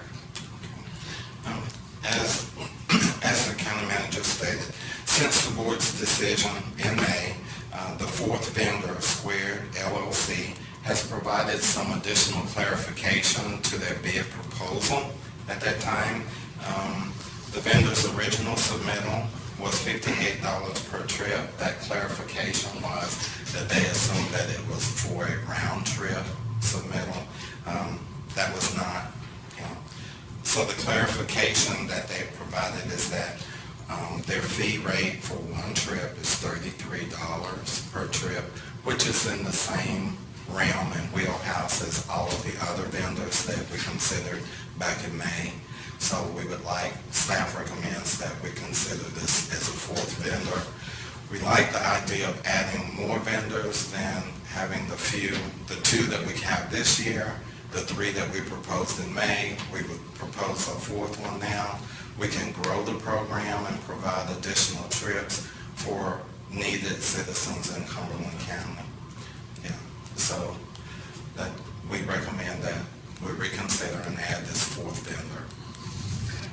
If I can get a motion to place this item on the June 20th agenda as a consent item, approval of the fourth vendor, Square LLC, at a rate of $33 per trip, as well as allow the chairman to sign a contract when pre-audit by finance and approved for legal sufficiency. If I can get a motion, please. That was my motion, Madam Chair. Is there a second? Second. All in favor? Unanimous? Madam Manager? The next item is report on the annexation of Spring Lake to the Cumberland County Recreation Service District. Our County Attorney, Mr. Moorfield, will present this item.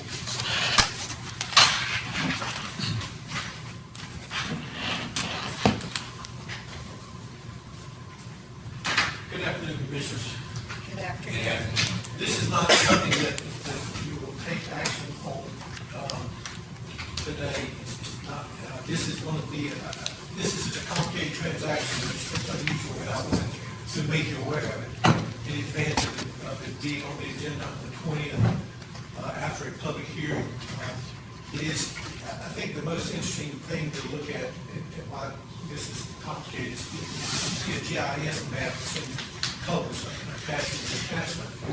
Spring Lake, in the background of this is the local government commission, which is really sort of running Spring Lake right now, actually contacted the county manager and said it was directing Spring Lake to seek to become part of the county recreation district. And that's just usually not the way this works. But I've been working with them for a few months now. I finally did get an email confirmation from Spring Lake just Friday, I think it was, that they were dealing with move forward with this. It's a statutory process. This is a county recreation district for which we levy a nickel tax. And when I started putting this together, I went back and looked at the history of all this, and we did not have records intact of some of the other towns that are part of this. So there was a lot of stuff that got cleaned up, and that's why this is going to look so strange when you get to it on the 20th. But going back to the map, the area that's shown in pink is now the town limits of Spring Lake, and that's a significant thing when you're doing an annexation of a service district.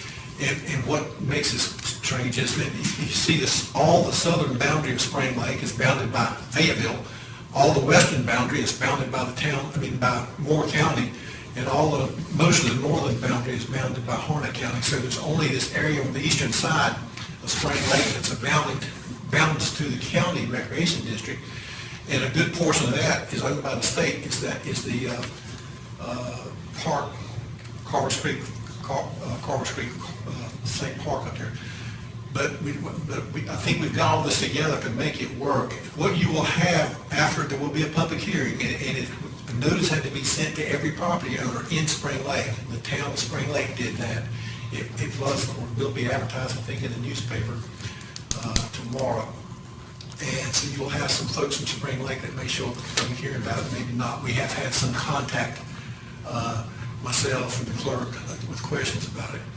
But what you will also have, you'll have a resolution from Spring Lake requesting this. You'll have a resolution from Hope Mills saying that they no longer want to be in the district, because when I was investigating this, I see that Hope Mills does its own tax, and we haven't levied a tax on them in years. And they say they have withdrawn from the district, but again, we just don't have a record of it. And I asked each other town, and that's all the towns now, except now the city was never in, and now Hope Mills will definitely be out.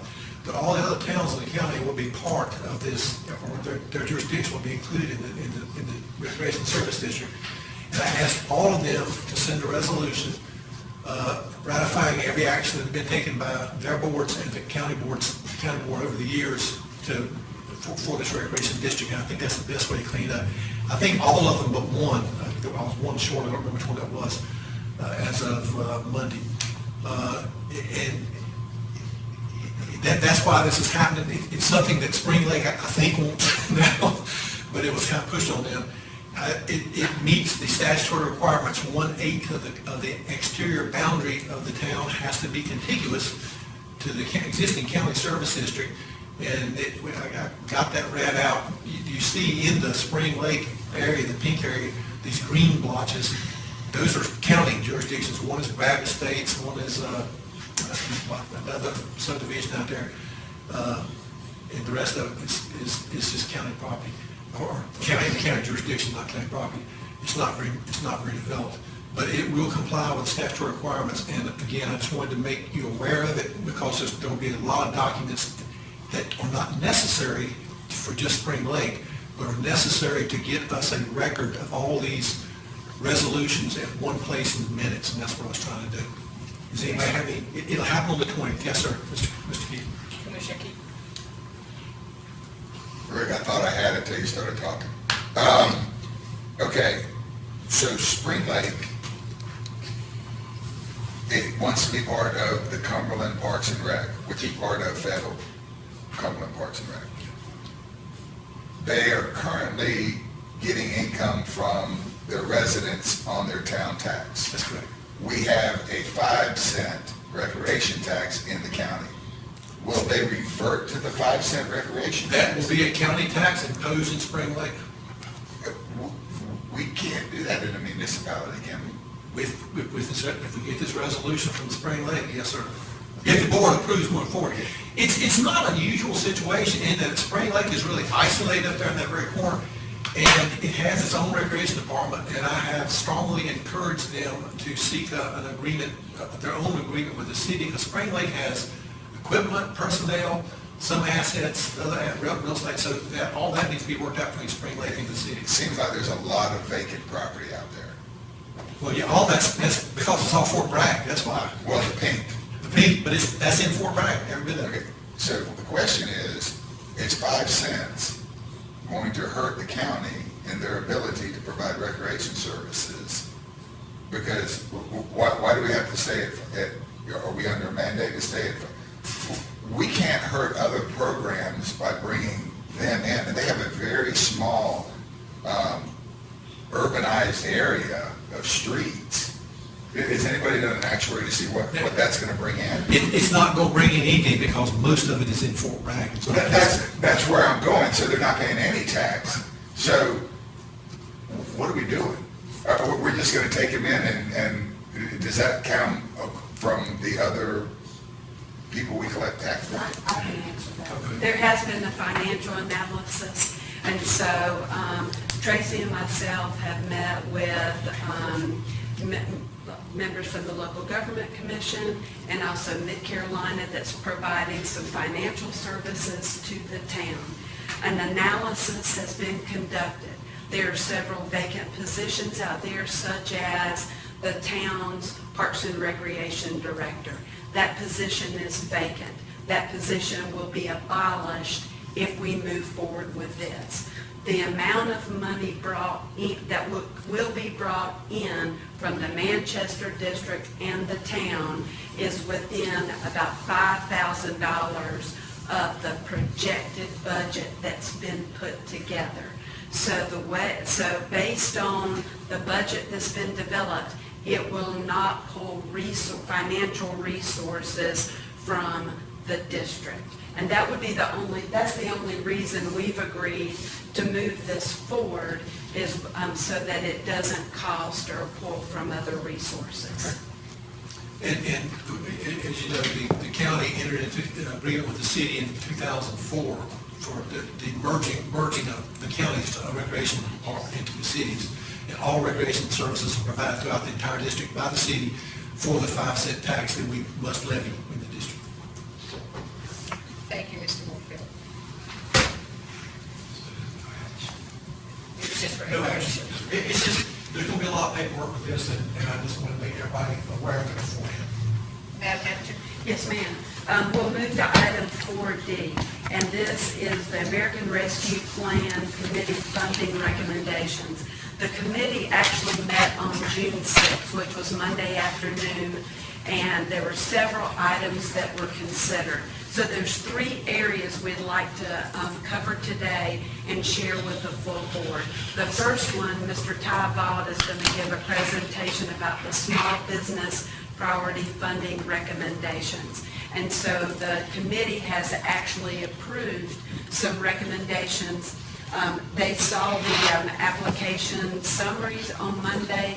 The committee asked that staff actually visit the businesses. That was taken care of yesterday.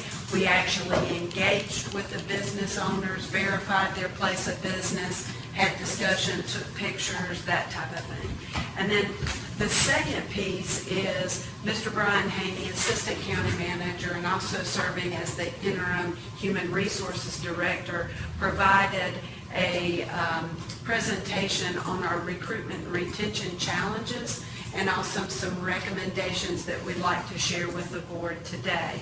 And then finally, at the committee meeting on Monday, the committee has asked the board today to consider a resolution to waive the City of Bevel's annexation requirement in relationship to the committee's desire to place a sewer within some of the areas in Shaw Heights. And that's item number 3, and Mr. Moorfield will address that. So unless the committee chairman, Mr. Keefe, has any comments, we'll turn it over to Mr. Vaught. Mr. Chairman, okay? Thank you. Yes, sir. Mr. Vaught. Good afternoon, Madam Chair and Commissioners. As the manager stated, we presented our recommendations to ARP staff committee to the ARP committee on Monday at a Monday meeting, and they have recommended that 8 small businesses move forward for funding. In that motion, Commissioner Keefe made that motion. He also requested that we would do site visits for each of those businesses, as well as re-verify the Secretary of State filing to make sure that they were current and not in delinquency or administratively abolished. And so we also conducted that, and all of those businesses are current, and we have gone out to each one of these businesses, 8 businesses, and verified their location located in the county.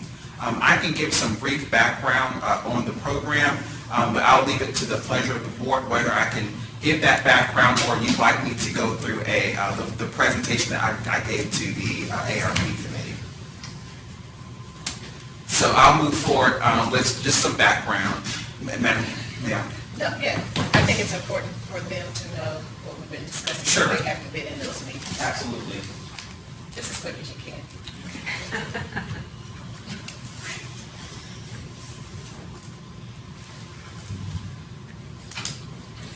And so I'll just give a bit of the timeline. And so this small business application went out the evening of January 20th, and we conducted a virtual information session that was broadcasted live on February 8th of this year. And then the board approved the application review guidelines on March 14th. At close of business on March 31st, we closed the application process.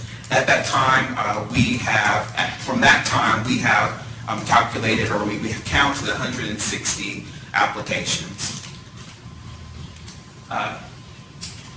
And then on April 19th, we sent out emails to each one of those businesses, letting them know that the communication method moving forward would be through email. And so we emailed them, and they either responded and said, yes, this is my correct email, or please contact me to this email. And then those who did not respond, we were also able to send out correspondence to them through U.S. mail, ground mail.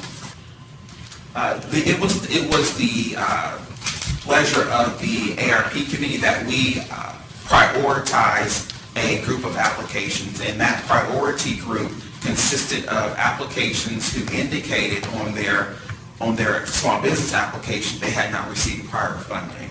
And so of that 160, 50 applications indicated they had not received prior funding, which meant that 110 applications would have received prior funding. And so staying with our timeline, our goal is to have all applications reviewed by tomorrow. And so when I say all applications, that is including all 50 applications that I mentioned as a priority. Those have all been reviewed. When I say reviewed, I'm referring to applications in that second group that they will, by tomorrow, the goal is to have correspondence letting them know either they're in the next step or we're getting more information from them. And then we look to bring all of our recommendations to the AR committee and to the board for approval in the month of August. And so as I mentioned, there are 160 applications. And I've updated some of these slides since Monday because there's been movement, of course. And so you can see that there are applications in various stages. 5 applications that have been put through allowability and they have not passed allowability assessment. There were 2 applications that were duplicate applications. We had business owners who were very zealous about getting their application in, and so they sent it through email. They brought it in to be in person. They just wanted to make sure we got their application.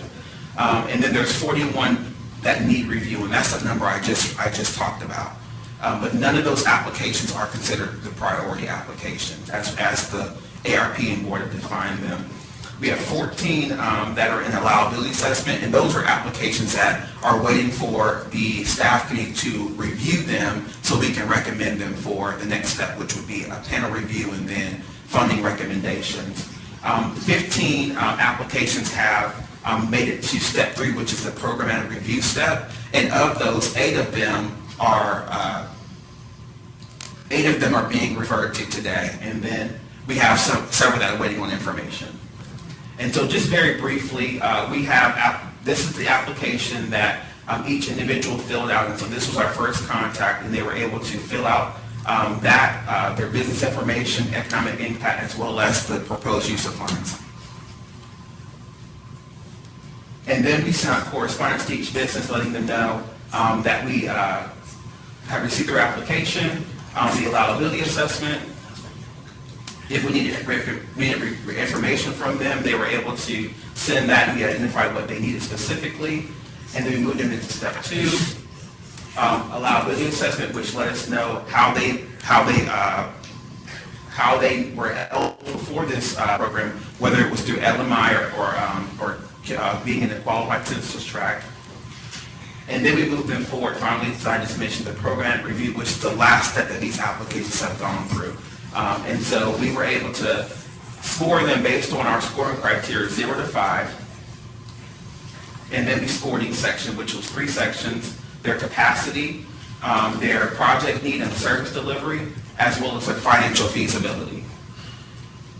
And then some cursory questions about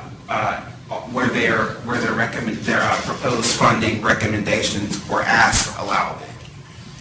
And so that brings us to the 50 applications that were priority I just mentioned. And then these are the businesses that are being brought forward today. And so we're requesting $217,572,000 to fund these 8 businesses. The first business is Angie's Beauty Salon, who we're recommending $10,000. Custom Composites Body Works LLC, that we're recommending $35,000. Shawan Bryant, doing business as Cadillac Lawn Care, we're recommending $27,072. Caring Hearts Behavioral Services LLC, we're recommending $50,000 in funding to them. Cut and Calypso Inc., we're recommending $38,000 in funding to them. Cora Sheffield, doing business as the Camille Spa and Wax Studio, recommending $33,500 to them. West Cuts LLC, recommending $15,000 in funding to them. And Shonda Williams, doing business as Wigs and Stuff, recommending $9,000 in funding to them. And so we would ask that that the board consider these recommendations and vote to move these recommendations to as a consent item on the June 20th, 2022 agenda. Anybody have any questions? I'm sorry. I make a motion to move these to approve the recommendations and move them to the, yes, as a consent item. Second. All in favor? Unanimous? Thank you, sir. Thank you, Mr. Vaughn. Now I ask Brian Haney to come forward on the second piece, and that is the recruitment and retention piece.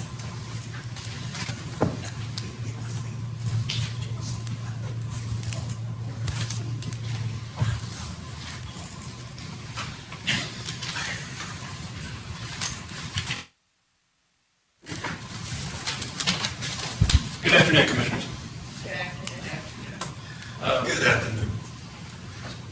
I'm here to discuss a significant challenge that a number of our departments are facing and an initiative that we believe could provide some relief as we work towards a sustainable long-term solution. This presentation was given to the board's American Rescue Plan Committee on Monday, and they directed me to come back to them on June 20th with a recommendation. My goal in presenting this to you today is to make you aware of the issue and our discussion, because our intent is to bring the recommendation from the American Rescue Plan Committee on the 20th to you during your evening meeting later that day. And I will explain later in my presentation why we believe this is a time-sensitive matter. And what we are seeking today, again, is feedback and direction from the board to move forward. There was the memo that I presented to the ARP committee in your packet, along with another memo more briefly describing the issue. Since I became the county's interim human resources director in April of this year, one thing I've been tasked to do by the county manager was to spend time in human resources to gain an understanding of the organization and identify solutions to some of the county's challenges that we're facing. In the last month and a half, I've met with and had conversations with numerous county department heads who are seeking ways to address the significant employee turnover and vacancy issues we face across the county organization. The county currently has a vacancy rate of 22.28% across all county departments, which represents between a fifth and a quarter of all budgeted positions. However, this is significantly higher in certain departments. For instance, in the jail, it's above 42%, public health WIC is above 30%, animal services is above 28%, social services is above 26% vacancy, ITS is above 22%, the sheriff's office patrol deputies is above 16%, and the library is above 10%. Can I ask a question? And this is just me, and I'll go to the board members, and maybe you all. I think all of this, the whole deep dive was done before the ARP committee, And I think the ARC committee has a recommendation.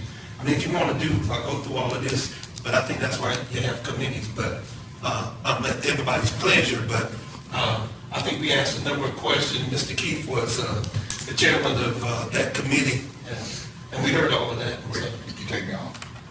Well, you the chairman of that committee? You said was. Oh, well, that's because we had a meeting the other day. Oh, okay. Well, That's because we had a meeting the other day, was the committee met the other day. So, not to kill you, Mr. Haney, and all your information, it's just I want to hear twice, but that's a, you know,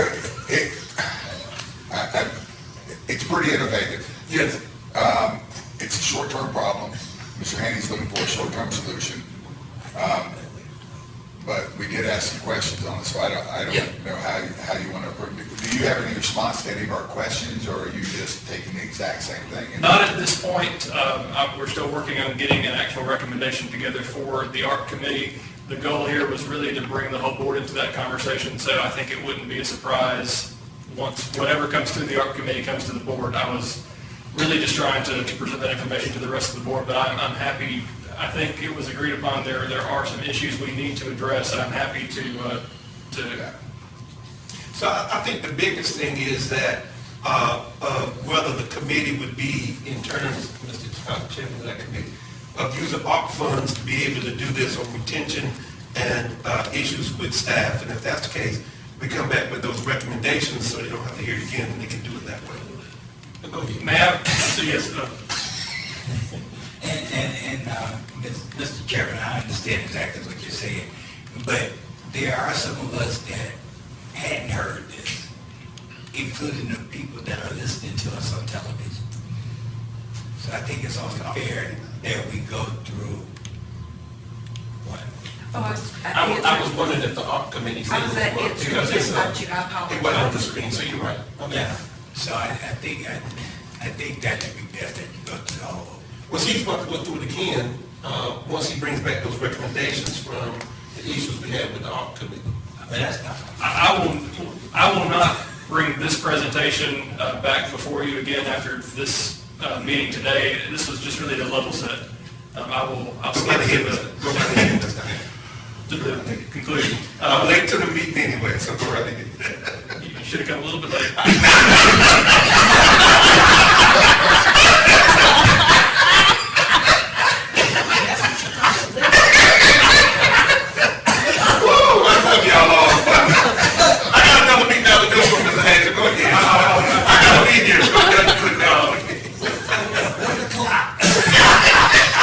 It's only 2:30. Go right ahead. Many of the departments that have come to me have sought either to raise the salaries for the positions they're having difficulty recruiting or to reduce the minimum qualifications for those positions to broaden the candidate pool and actually find people they can hire for those positions. They're experiencing difficulty recruiting qualified candidates, and if they're successful, they're finding it difficult to pay the salaries it would require to bring those employees home. Some of these issues are common across the vast majority, if not all, of local governments in the region and the state, and others are unique to Cumberland County.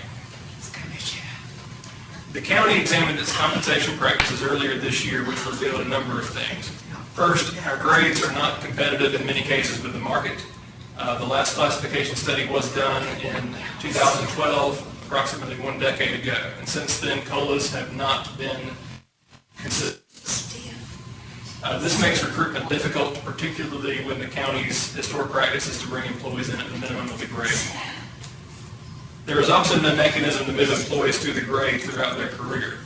And it's important to note there are those two components of compensation. One is where the grade is, which is affected by COLAs and market studies, and then is the employee's ability to move throughout the grade over the course of their career.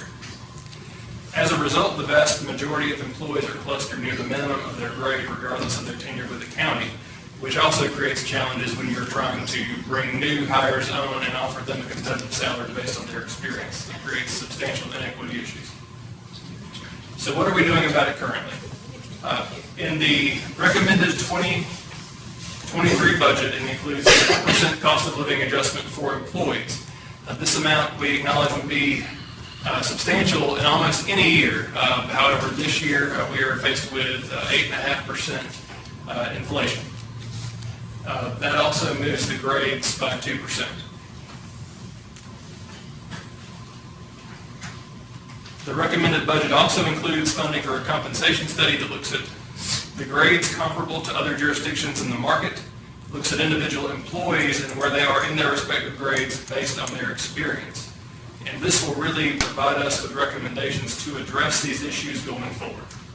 However, it is likely, given that this will take time to complete the study, the results and recommendations will not be available until the second half of the upcoming fiscal year, with implementation not likely until the FY24 budget.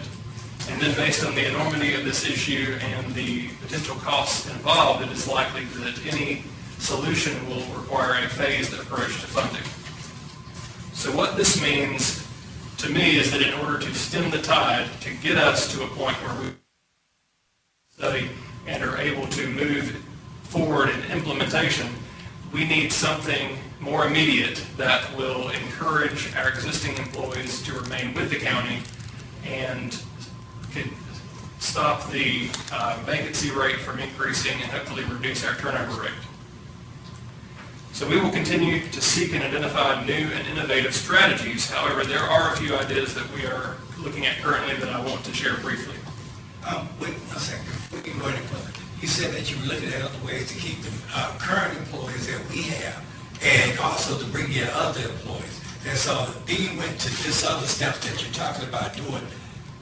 And so you, the committee, or whoever is doing it, decide that the 4% COLA for employees and 2% increase in pay grade was enough to keep the employees that we have and also to bring in new employees? No, what I'm going to go over is the kind of middle ground between what has been approved immediately in the budget in terms of the cost of living adjustment and what was approved in terms of the compensation study that will, a year from now, bring us recommendations.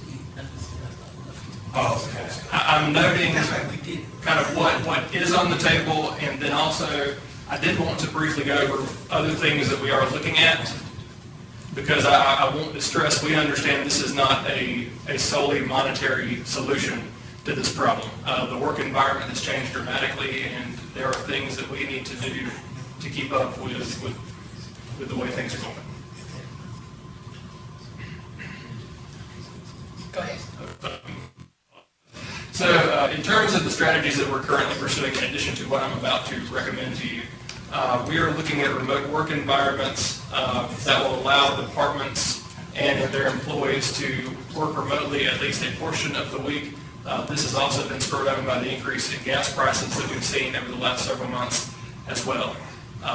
We're also working with departments individually to identify those that can work staggered remote schedules, partly due to COVID, and one of those departments is ITS. They, unlike many of our departments, are experiencing competition not only from other local government jurisdictions, but from the private sector as well. They are seeing jobs being posted in their field that pay a great deal more and offer 100% remote work. Also looking at flexible work schedules, such as a 4-day, 10-hour shift. Looking at internship opportunities to help us build talent pipelines and hopefully begin growing our own employees. We're also planning a countywide job fair in late July, where every county department will be represented at the Crown Expo Center. We will heavily advertise this initiative to encourage job seekers to come and learn about county jobs, learn about county benefits, and be able to apply on the spot to jobs. Additionally, we've looked at trying to incentivize retirees to come back, and as they leave, we lose that knowledge. They would be essential potentially in helping us to fill those gaps, at least on a temporary basis. But in addition to these initiatives, I believe we need to do something monetarily in order to encourage our current employees to stay, again, until the county is able to implement the compensation study. So what do we have in mind? Wake County announced in March that it would use $20 million of its ARP allocation to provide employees with retention incentives through the. Those incentives are tier-based on annual salary for employees hired before February 1st of this year. So employees who earn below $60,000 receive $4,000 in incentives given in 3 installments over the course of the year, a portion in March, a portion in August, and a portion in December. For employees who earn between $60,000 and $999 a year, they would receive a reduced amount over that same period, and then employees over $100 are receiving a reduced amount of $3,000. Wake County is also providing incentives for employees who have been hired after February 1st to provide them each with $1,000 in December. And the idea there, and we've heard from some of our departments, is that they may be hiring people now who, as they're continuing to look at the market, may leave after only a few short months. So the idea would be if you provide something that would hopefully incentivize those employees to stay a little longer until we address some of the compensation issues we have. Mr. Haney, Yes. I know we're just considering something like this, but I'm looking at less than 60,000 get 4,000. 100 and up get 3,000. That's a pretty close gap to me. I would agree. Hearing their model, not suggesting this is the exact model that we would recommend here. I'll get to that in just a second, but yes, it is a close gap. Okay. Additionally, Wake County is giving employees 40 hours of retention leave effective August 1st. And again, I believe this is a model that Cumberland County could use in order to incentivize employees to stay until we receive the recommendations from the compensation study. If the board were amenable to moving forward with such a model, I would recommend providing incentives over the course of the next fiscal year, with the first incentives going out in July or August, followed by incentives in December or January, and then final incentives in June 2023, when the FY24 budget would be adopted, ideally moving some of the implementation of the comp study forward. The county's American Rescue Plan allocation offers a unique opportunity to support this initiative with one-time funding. We believe that as certain projects are examined, there is some capacity in the county's American Rescue Plan allocation that could fund this initiative. And in terms of the cost, this was from the presentation given Monday, and that cost or the amount available has changed since that presentation, but we believe there is sufficient funding available. In terms of the actual potential cost to the county, according to Munis, the county currently has 2,563 positions. The cost, if you were to look at that $4,000 amount and provide that for all employees that are budgeted, would be $10.2 million. In reality, the county's vacancy rate would substantially reduce that cost. A vacancy rate of 22% translates to around 2,000 filled positions, meaning a $4,000 incentive would cost $8 million. And then you could also identify additional savings as employees continue to leave. Obviously, the goal is to keep as many as we can, but we are aware that this will not solve everything, and not everybody will be willing to stay based on this incentive. So employees, if they're not here during that time frame, would not receive that additional incentive. Also, by excluding certain employees from receiving the incentive, such as those who earn above a certain annual salary. You could also provide a tiered incentive based on salary ranges like Wake County's program does, certainly not necessarily with those same ranges, but that is another option to reduce costs. And then by providing prorated incentives to part-time employees, as the position totals that I gave you was inclusive of part-time employees. And I believe that providing the additional incentive, as I mentioned, for employees who are hired after the implementation period would also be warranted in order to attempt to incentivize those employees to stay instead of continuing the search for other jobs. So, as I stated before now, we face substantial challenges in terms of addressing employee compensation, retention, and recruitment, and this is not something that can be addressed overnight, and it's not something that can be addressed solely with money. But it is a tool that I believe can help get us through until we're in a better position to be able to address these issues over the long term. That concludes the presentation that I gave to the ARP committee, and I'm open for any questions that you have. Questions, anyone? Thank you, sir. Thank you. Well, I guess my question would be, how soon, did we do something for the ARPA, when it's gonna come in? So, yes, sir, that's where I That's was that going. one. So the committee actually asked Mr. Haney 5 o'clock on June 20th, and we're gonna do a presentation. He's gonna present some options and a framework. Because if we're gonna do, first of all, we've got to determine if and how much of ARP funds can be used. The second thing is, if we're going to do this, we would like to be able to do this beginning in July, December, and June, because if we wait till the August agenda session and come back, we can't do anything till September. So this is a very compressed time frame. So our goal is to bring something back for the committee to consider Monday, June 20th, before that meeting, and then carry it forward if the ARP committee agrees. And so that was the discussion we had Monday. So can we get a motion to move this to our June 20th? This is really to the ARP committee on Monday, June 20th. Okay. And then it would then come to our board. Yes, Same day. yes, ma'am. Okay. If, based on the, Yeah. based on the committee's response. Some of the things that we kicked around for Jeanette, Josh, and you, is we know that we are lacking in certain areas, like some of our departments, and whether there should be smaller incentives for fully staffed and maybe larger incentives for the ones that we're having trouble getting people to, and possibly some other sort of incentives that could work within there. Not just Oprah, and you get $4,000, and you get $4,000, yeah, everybody. Sorry. I've really never seen Oprah.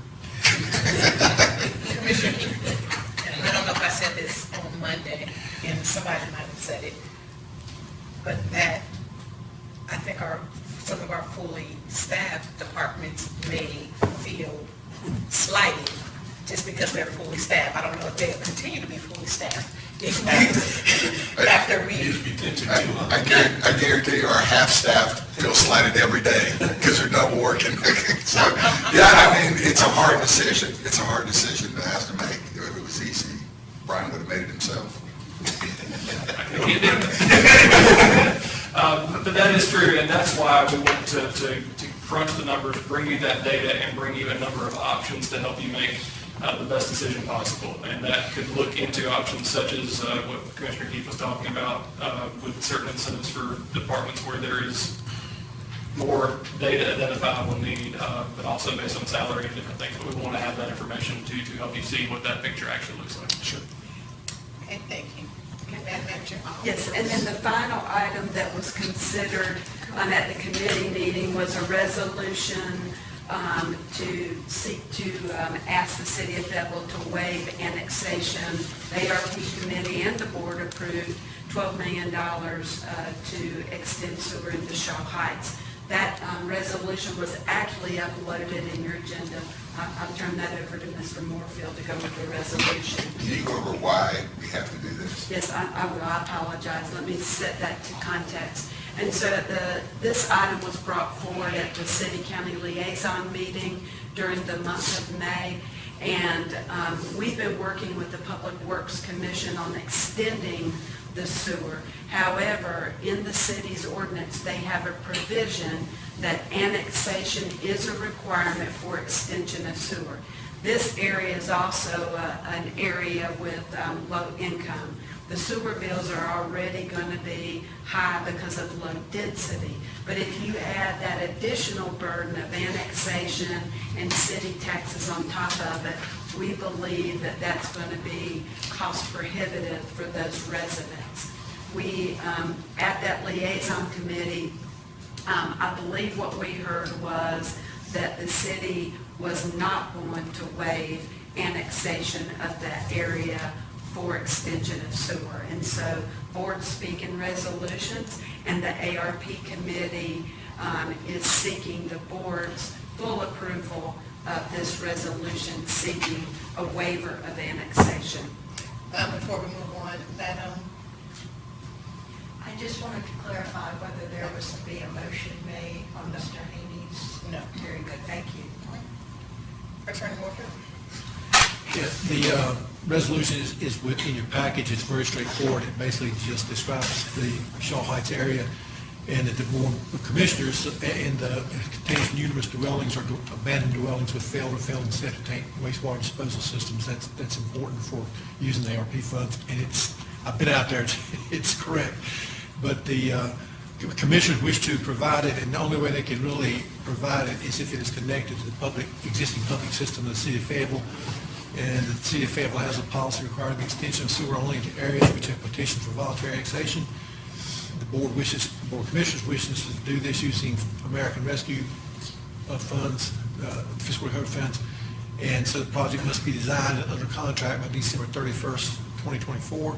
So the Board of Commissioners requests the Mayor and City Council to quickly waive application of the city's voluntary annexation policy, Shaw Heights, so the county can undertake the project to provide the sanitary sewer in Shaw Heights in sufficient time to fund the project with fiscal recovery funds. Now, I've got a date of June 9th on that, but it should be the 20th. Are there any questions about that? It's just straightforward.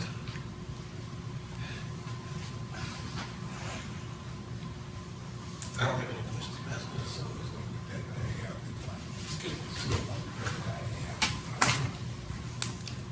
If you can get them to run. PWC, not the city, PWC. So what are we voting on now? This is a resolution for the mayor and the council to know that we're requesting that they allow PWC to run sewer. We were in the city-county liaison, it was kind of, we don't think so. So this is a formal request, that was not a formal request, that's just a city-county liaison. And I don't know if they took it back to their board, so this is a formal ask. I moved it. Can I make Oh, we should have that, not me. She's in charge. So the motion would be to bring these items to the June 20th consent agenda. I'm sorry, could you repeat that again, please? This would be a motion to bring this time. Madam Chairman, I apologize for interrupting you, but one thing that just entered my mind, the city-county liaison is next week. Would this body think about approving it today instead of moving it forward June 20? And so, Yes. again, forgive me for interrupting. The other items, with the exception of the Shaw, the City of Fayetteville annexation for Shaw Heights, we will move, a motion to move the other items to June 20th consent agenda. What's that? I've got a question. Tell me what you just said. Okay, so if I may go back and clarify, so the business applications will go to the consent agenda. Mr. Haney's, the recommendations at this point will contingent upon the June 20th meeting with the ARP and determining what goes to the June 20th.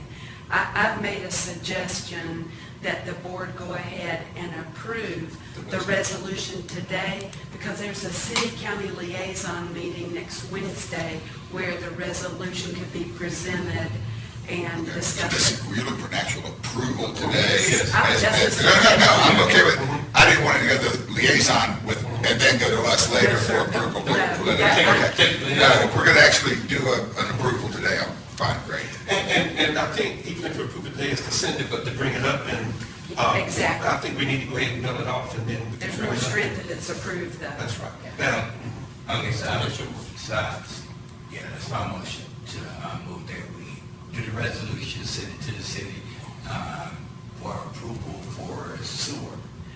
To waiver annexation for extension of sewer in the Shaw Heights area. Thank you very much. Second. Somebody said. Yes, Is there a second. second? Second. All in favor? Could I clarify the second, please? That is unanimous. We also need a motion to move the other items to the June 20th Board of Commission consent agenda. And that was, with the exception of the waiver of the annexation for Shaw Heights. I think you're really just moving the business applications at this point. To the consent. Yes. So moved. Is there a second? second. All in favor? And it's unanimous. And then we hear the other part on that 5th, and then to the board meeting that night. Yes, sir. I don't think you need a motion, but as long as we all In agreement. in agreement. Consensus. Okay. Madam Manager? Yes, we'll go to the item that we added as item 4E, reconsideration of the fiscal year 2023 budget ordinance. Board members, I sent an email, memorandum out this morning explaining Senate Bill 473 and the impact on our budget ordinance approval. Counties and municipalities statewide are scrambling this week to determine the impact. We just want to make sure that we handle this appropriately in accordance with the Senate bill. I asked any board member to disclose any nonprofit where they sit as a board member to make sure that we don't need any further recusal. So I laid out a process, and I would discuss this with the county attorney.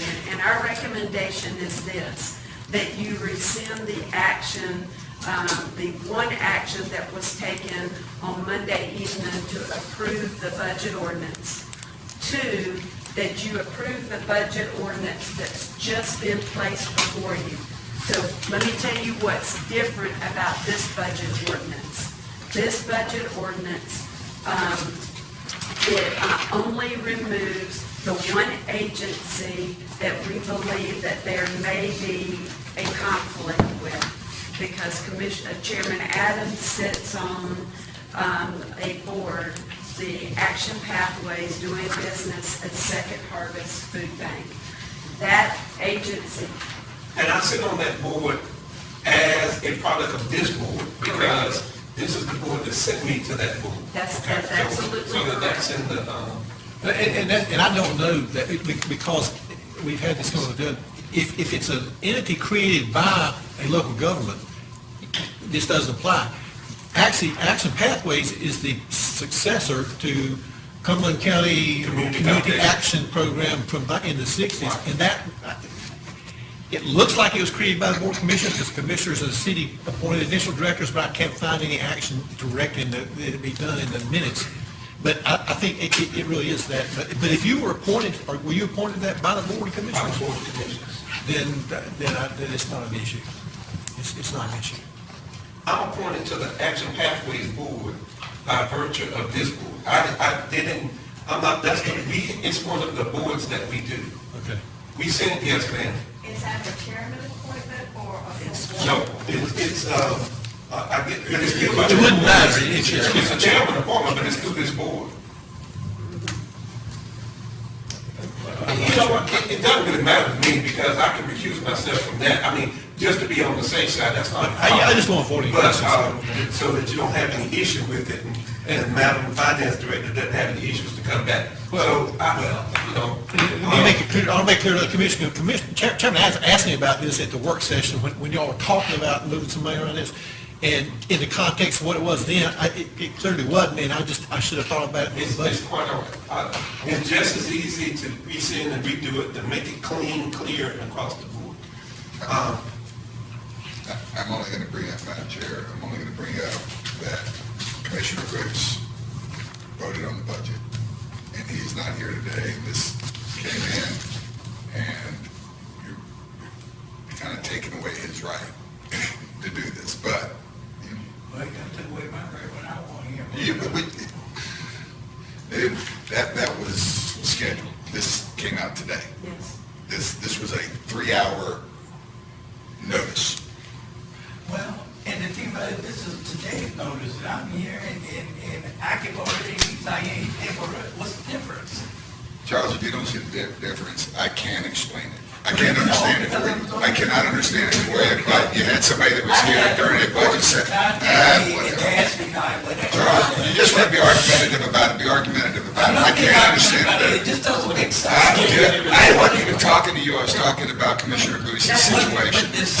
Madam Chair, in my, today, we're here till 7 o'clock last night discussing this. In my memo to you today, I only said if you're amenable. I didn't know that Commissioner Booth was not going to be here. And so I do not want to slight anyone on this board. It's completely up to you if you want to do it today, or if you want to do it at Monday night's meeting or June 20th. It's up to this board. We have two commissioners not here today. Yes, sir, I understand. That I just said if you're amenable. It's your decision when you want to do this. Okay, but may I say something, Madam Chair? Yes. Okay, and I understand, I know what Jim is talking about, and Michael was not here today. Charles was not here at the time of the budget, and that budget did not have to be approved at that particular time, but it was. So there was no decision to be made, well, we're not going to do the budget now, because Charles is not here. So what's the difference? If this is something, I know it's something that may not have to be done, but since you brought it up, I'm just not trying to make you back into a corner to rush you today. It's your decision when you want to consider it. Chairman Adams. And I do understand. However, I think it's, when the agenda was done for the meeting that we had to hear the budget, it had on there budget work session. At any of those budget work sessions, we could have approved the budget. Not saying that you knew it was gonna happen, but it was a possibility. This one didn't show up on an agenda until we got the stuff 3 hours today. They didn't know till yesterday. It would be my belief that we notice it on the agenda for Monday. It's only in fairness to be able to do that and have it, and just take action on Monday. Monday the 13th or the 20th, I'm just clarifying. Whatever the next board meeting is.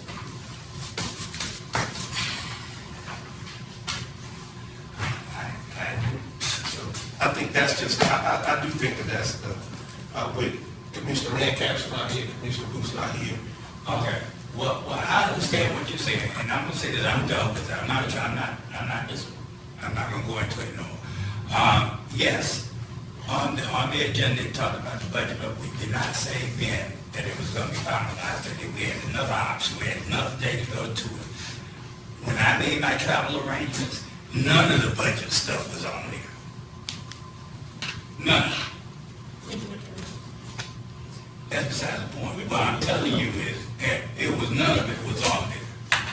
And so what I'm not understanding is the difference. What is the difference? We can do this now, or we do it Monday. Just as you could have done the budget when you did it, but you could have waited till the next time to do it, which I probably would have been here. So I'm just not understanding what kind of accommodations are we making here?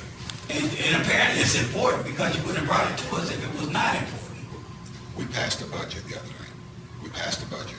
We did a budget, now we're coming back 2 days later, 3 days later, and saying, oh, our bad, it's not really a budget.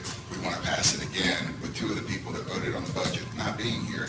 I just don't think it's proper that you're doing that. We passed the budget, and then we're coming back to say, oh no, that budget's not good anymore, and with no notice, and these people all of a sudden aren't here to be able to present their vote.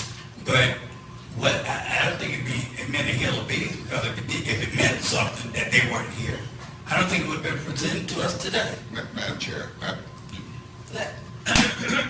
was trying to point out. I make a motion that we move this to the next board meeting. I know you beat it, but I think it's the right thing. It's not about being upset, it's about being fair. That's what it's about. He's not here either.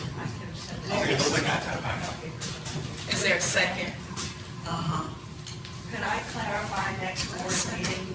When is it? Staff, the 20th? We have one Monday night, the 13th. That's why I want to Yes, clarify. the 13th. Which meeting? Yeah, that's fine. I mean, it's just then it's just that 15-minute beforehand, but, I mean, you don't want to do this, so all we got to do is take it. I'm looking at, oh gosh, okay. But I think it's the fair thing to do, so, but, you know, it's not a public hearing, it's just, they'll be able to, is it a light meeting? I see what you said. Yes, on the 20th, there's a public comment. I'm sure there's a problem. Madam Clerk? We're not sure, but. I have already noticed the board's Monday, June 13th meeting. If this is going to go on that agenda, I need to send out a revised notice. Can we do this, I guess, can we get a opinion from the school of government? I mean, since you're not sure, and if you can find a document, I think Commissioner Keefe is saying it may not even be an issue. Well, I ain't going to jail for y'all either, though. That statute says you go to jail, I ain't going to jail for y'all now. Let y'all know that. It is not an issue in terms of it being a bad budget. I mean, let me clarify for Commissioner Evans. The reason this happened is because I made a bad judgment call, okay? I really didn't think this applied, but there are enough attorneys around the state that do that I don't want to be on the other side at this point. So that's why I'm bringing this back. There is another way to do it. This would be just to go ahead and do it now clean, because it's only happened a couple of days ago. This come up today because they're, not mine, but the finance officer's listserv screen lit up yesterday afternoon. Mine never did until I sent it out, and it did last night. But that's why this happened, Commissioner Evans. So let me ask you a question. I guess this is the question I asked, because this just says an amendment to that, pulls that out. So it's not the budget, it's just to do the amendment to pull this out, or what? Well, but you've already taken an action. You affirmatively approved the budget ordinance with Second Harvest Food Bank in there Monday. That's why the recommendation was to rescind that action, approve a budget ordinance amendment where you could vote on everything else except that one item, and then do an amendment to the budget ordinance. You recuse yourself and everybody else vote on that one contract, the Second Harvest Food Bank.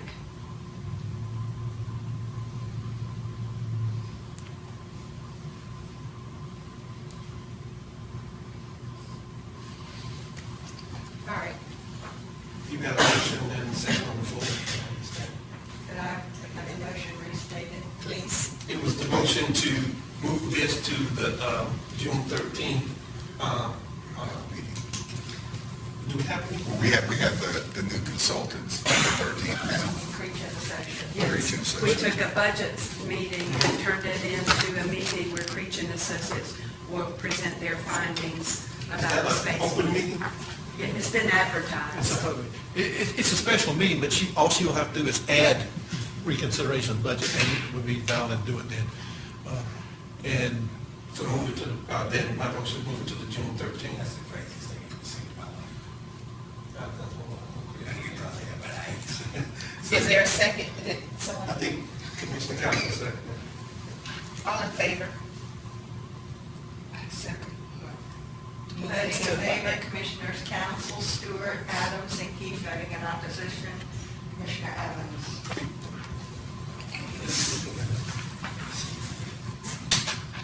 Madam Chair, Madam. Yes, ma'am, thank you.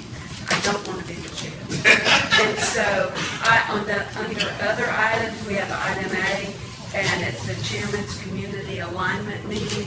This was an opportunity for the chairman to share with the board members some of the meetings that he's conducted over the last couple of months. Yes, just to bring the board up to date, because we finally finished those meetings. So in January, the vice chair and I met with leadership from the following organizations.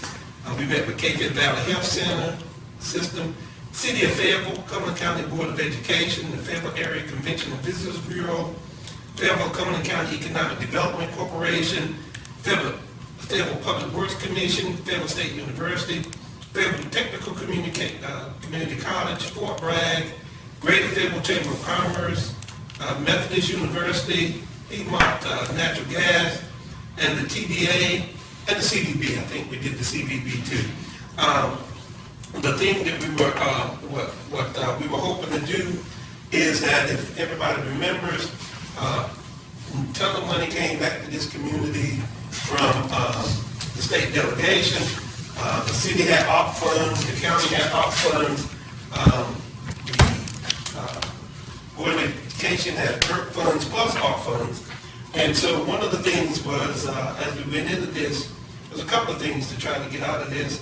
One was to figure out if everybody was gonna start building at the same time, and I think Mr. Haney just got us on board of the labor shortage. Everybody wouldn't be able to start all this building and construction at the same time, driving up costs, and especially for us, probably the city, if you use some of these ARP funds for construction, this money has to be spent by a particular date. So it was to try to align what everybody's projects were, where they were, and how it would be done. Also to see if there was any issues or possibilities of doing some collaboration between these organizations, and I think out of that there were some possibilities of some collaboration. The next step is to bring all of those organizations back together, as well as the Board of Commissioners to bring those notes forward so everybody can see what everyone else had said in those individual meetings. So that's the meetings that we were having. In between that, we had another meeting where the mayors of Godwin and Falcon asked us to convene a meeting about Rose Pond, and two members of the delegations were here. We had a meeting about Rose Pond with regard to that. And what else we had, Madam? Just to make sure we brought everybody else. And so that's what we are. Oh, and I think at the Mayor's Coalition, that there will be a meeting, Sally, I think of hopefully all the boards and commissions to do like a ethics training plus. It was out, I believe, talking to Vice Chair and I. Spring Lake, everybody on Spring Lake's board is new except for one person. Half of Hope Mills board is new, and a couple of other boards had some new members. Is to have either the School of Government or somebody in terms of training of how governments talk to each other, who talks to who and where. That's not set for, and the ethics training, each one of these small communities would have had to do their own ethics training, which would have cost, as opposed to doing it at one time and hosted by the county. So those are the updates to where we are. All right. Thank you, Madam Chair. Thank you. We move on to our monthly reports. Madam Manager. Yes, ma'am, we have included our monthly reports, and we're happy to answer any questions you may have. Does anybody have any questions about the reports that were previously sent to us? That would be none. And so therefore, I would ask for a motion to adjourn. So move.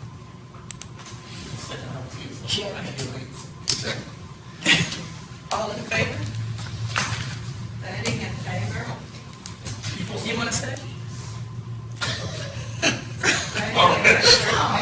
Councilor Stewart, Adams, and Keith voting in opposition to Commissioner Adams. Commissioner Evans, you know you have to stay till they reconvene now, you can't leave.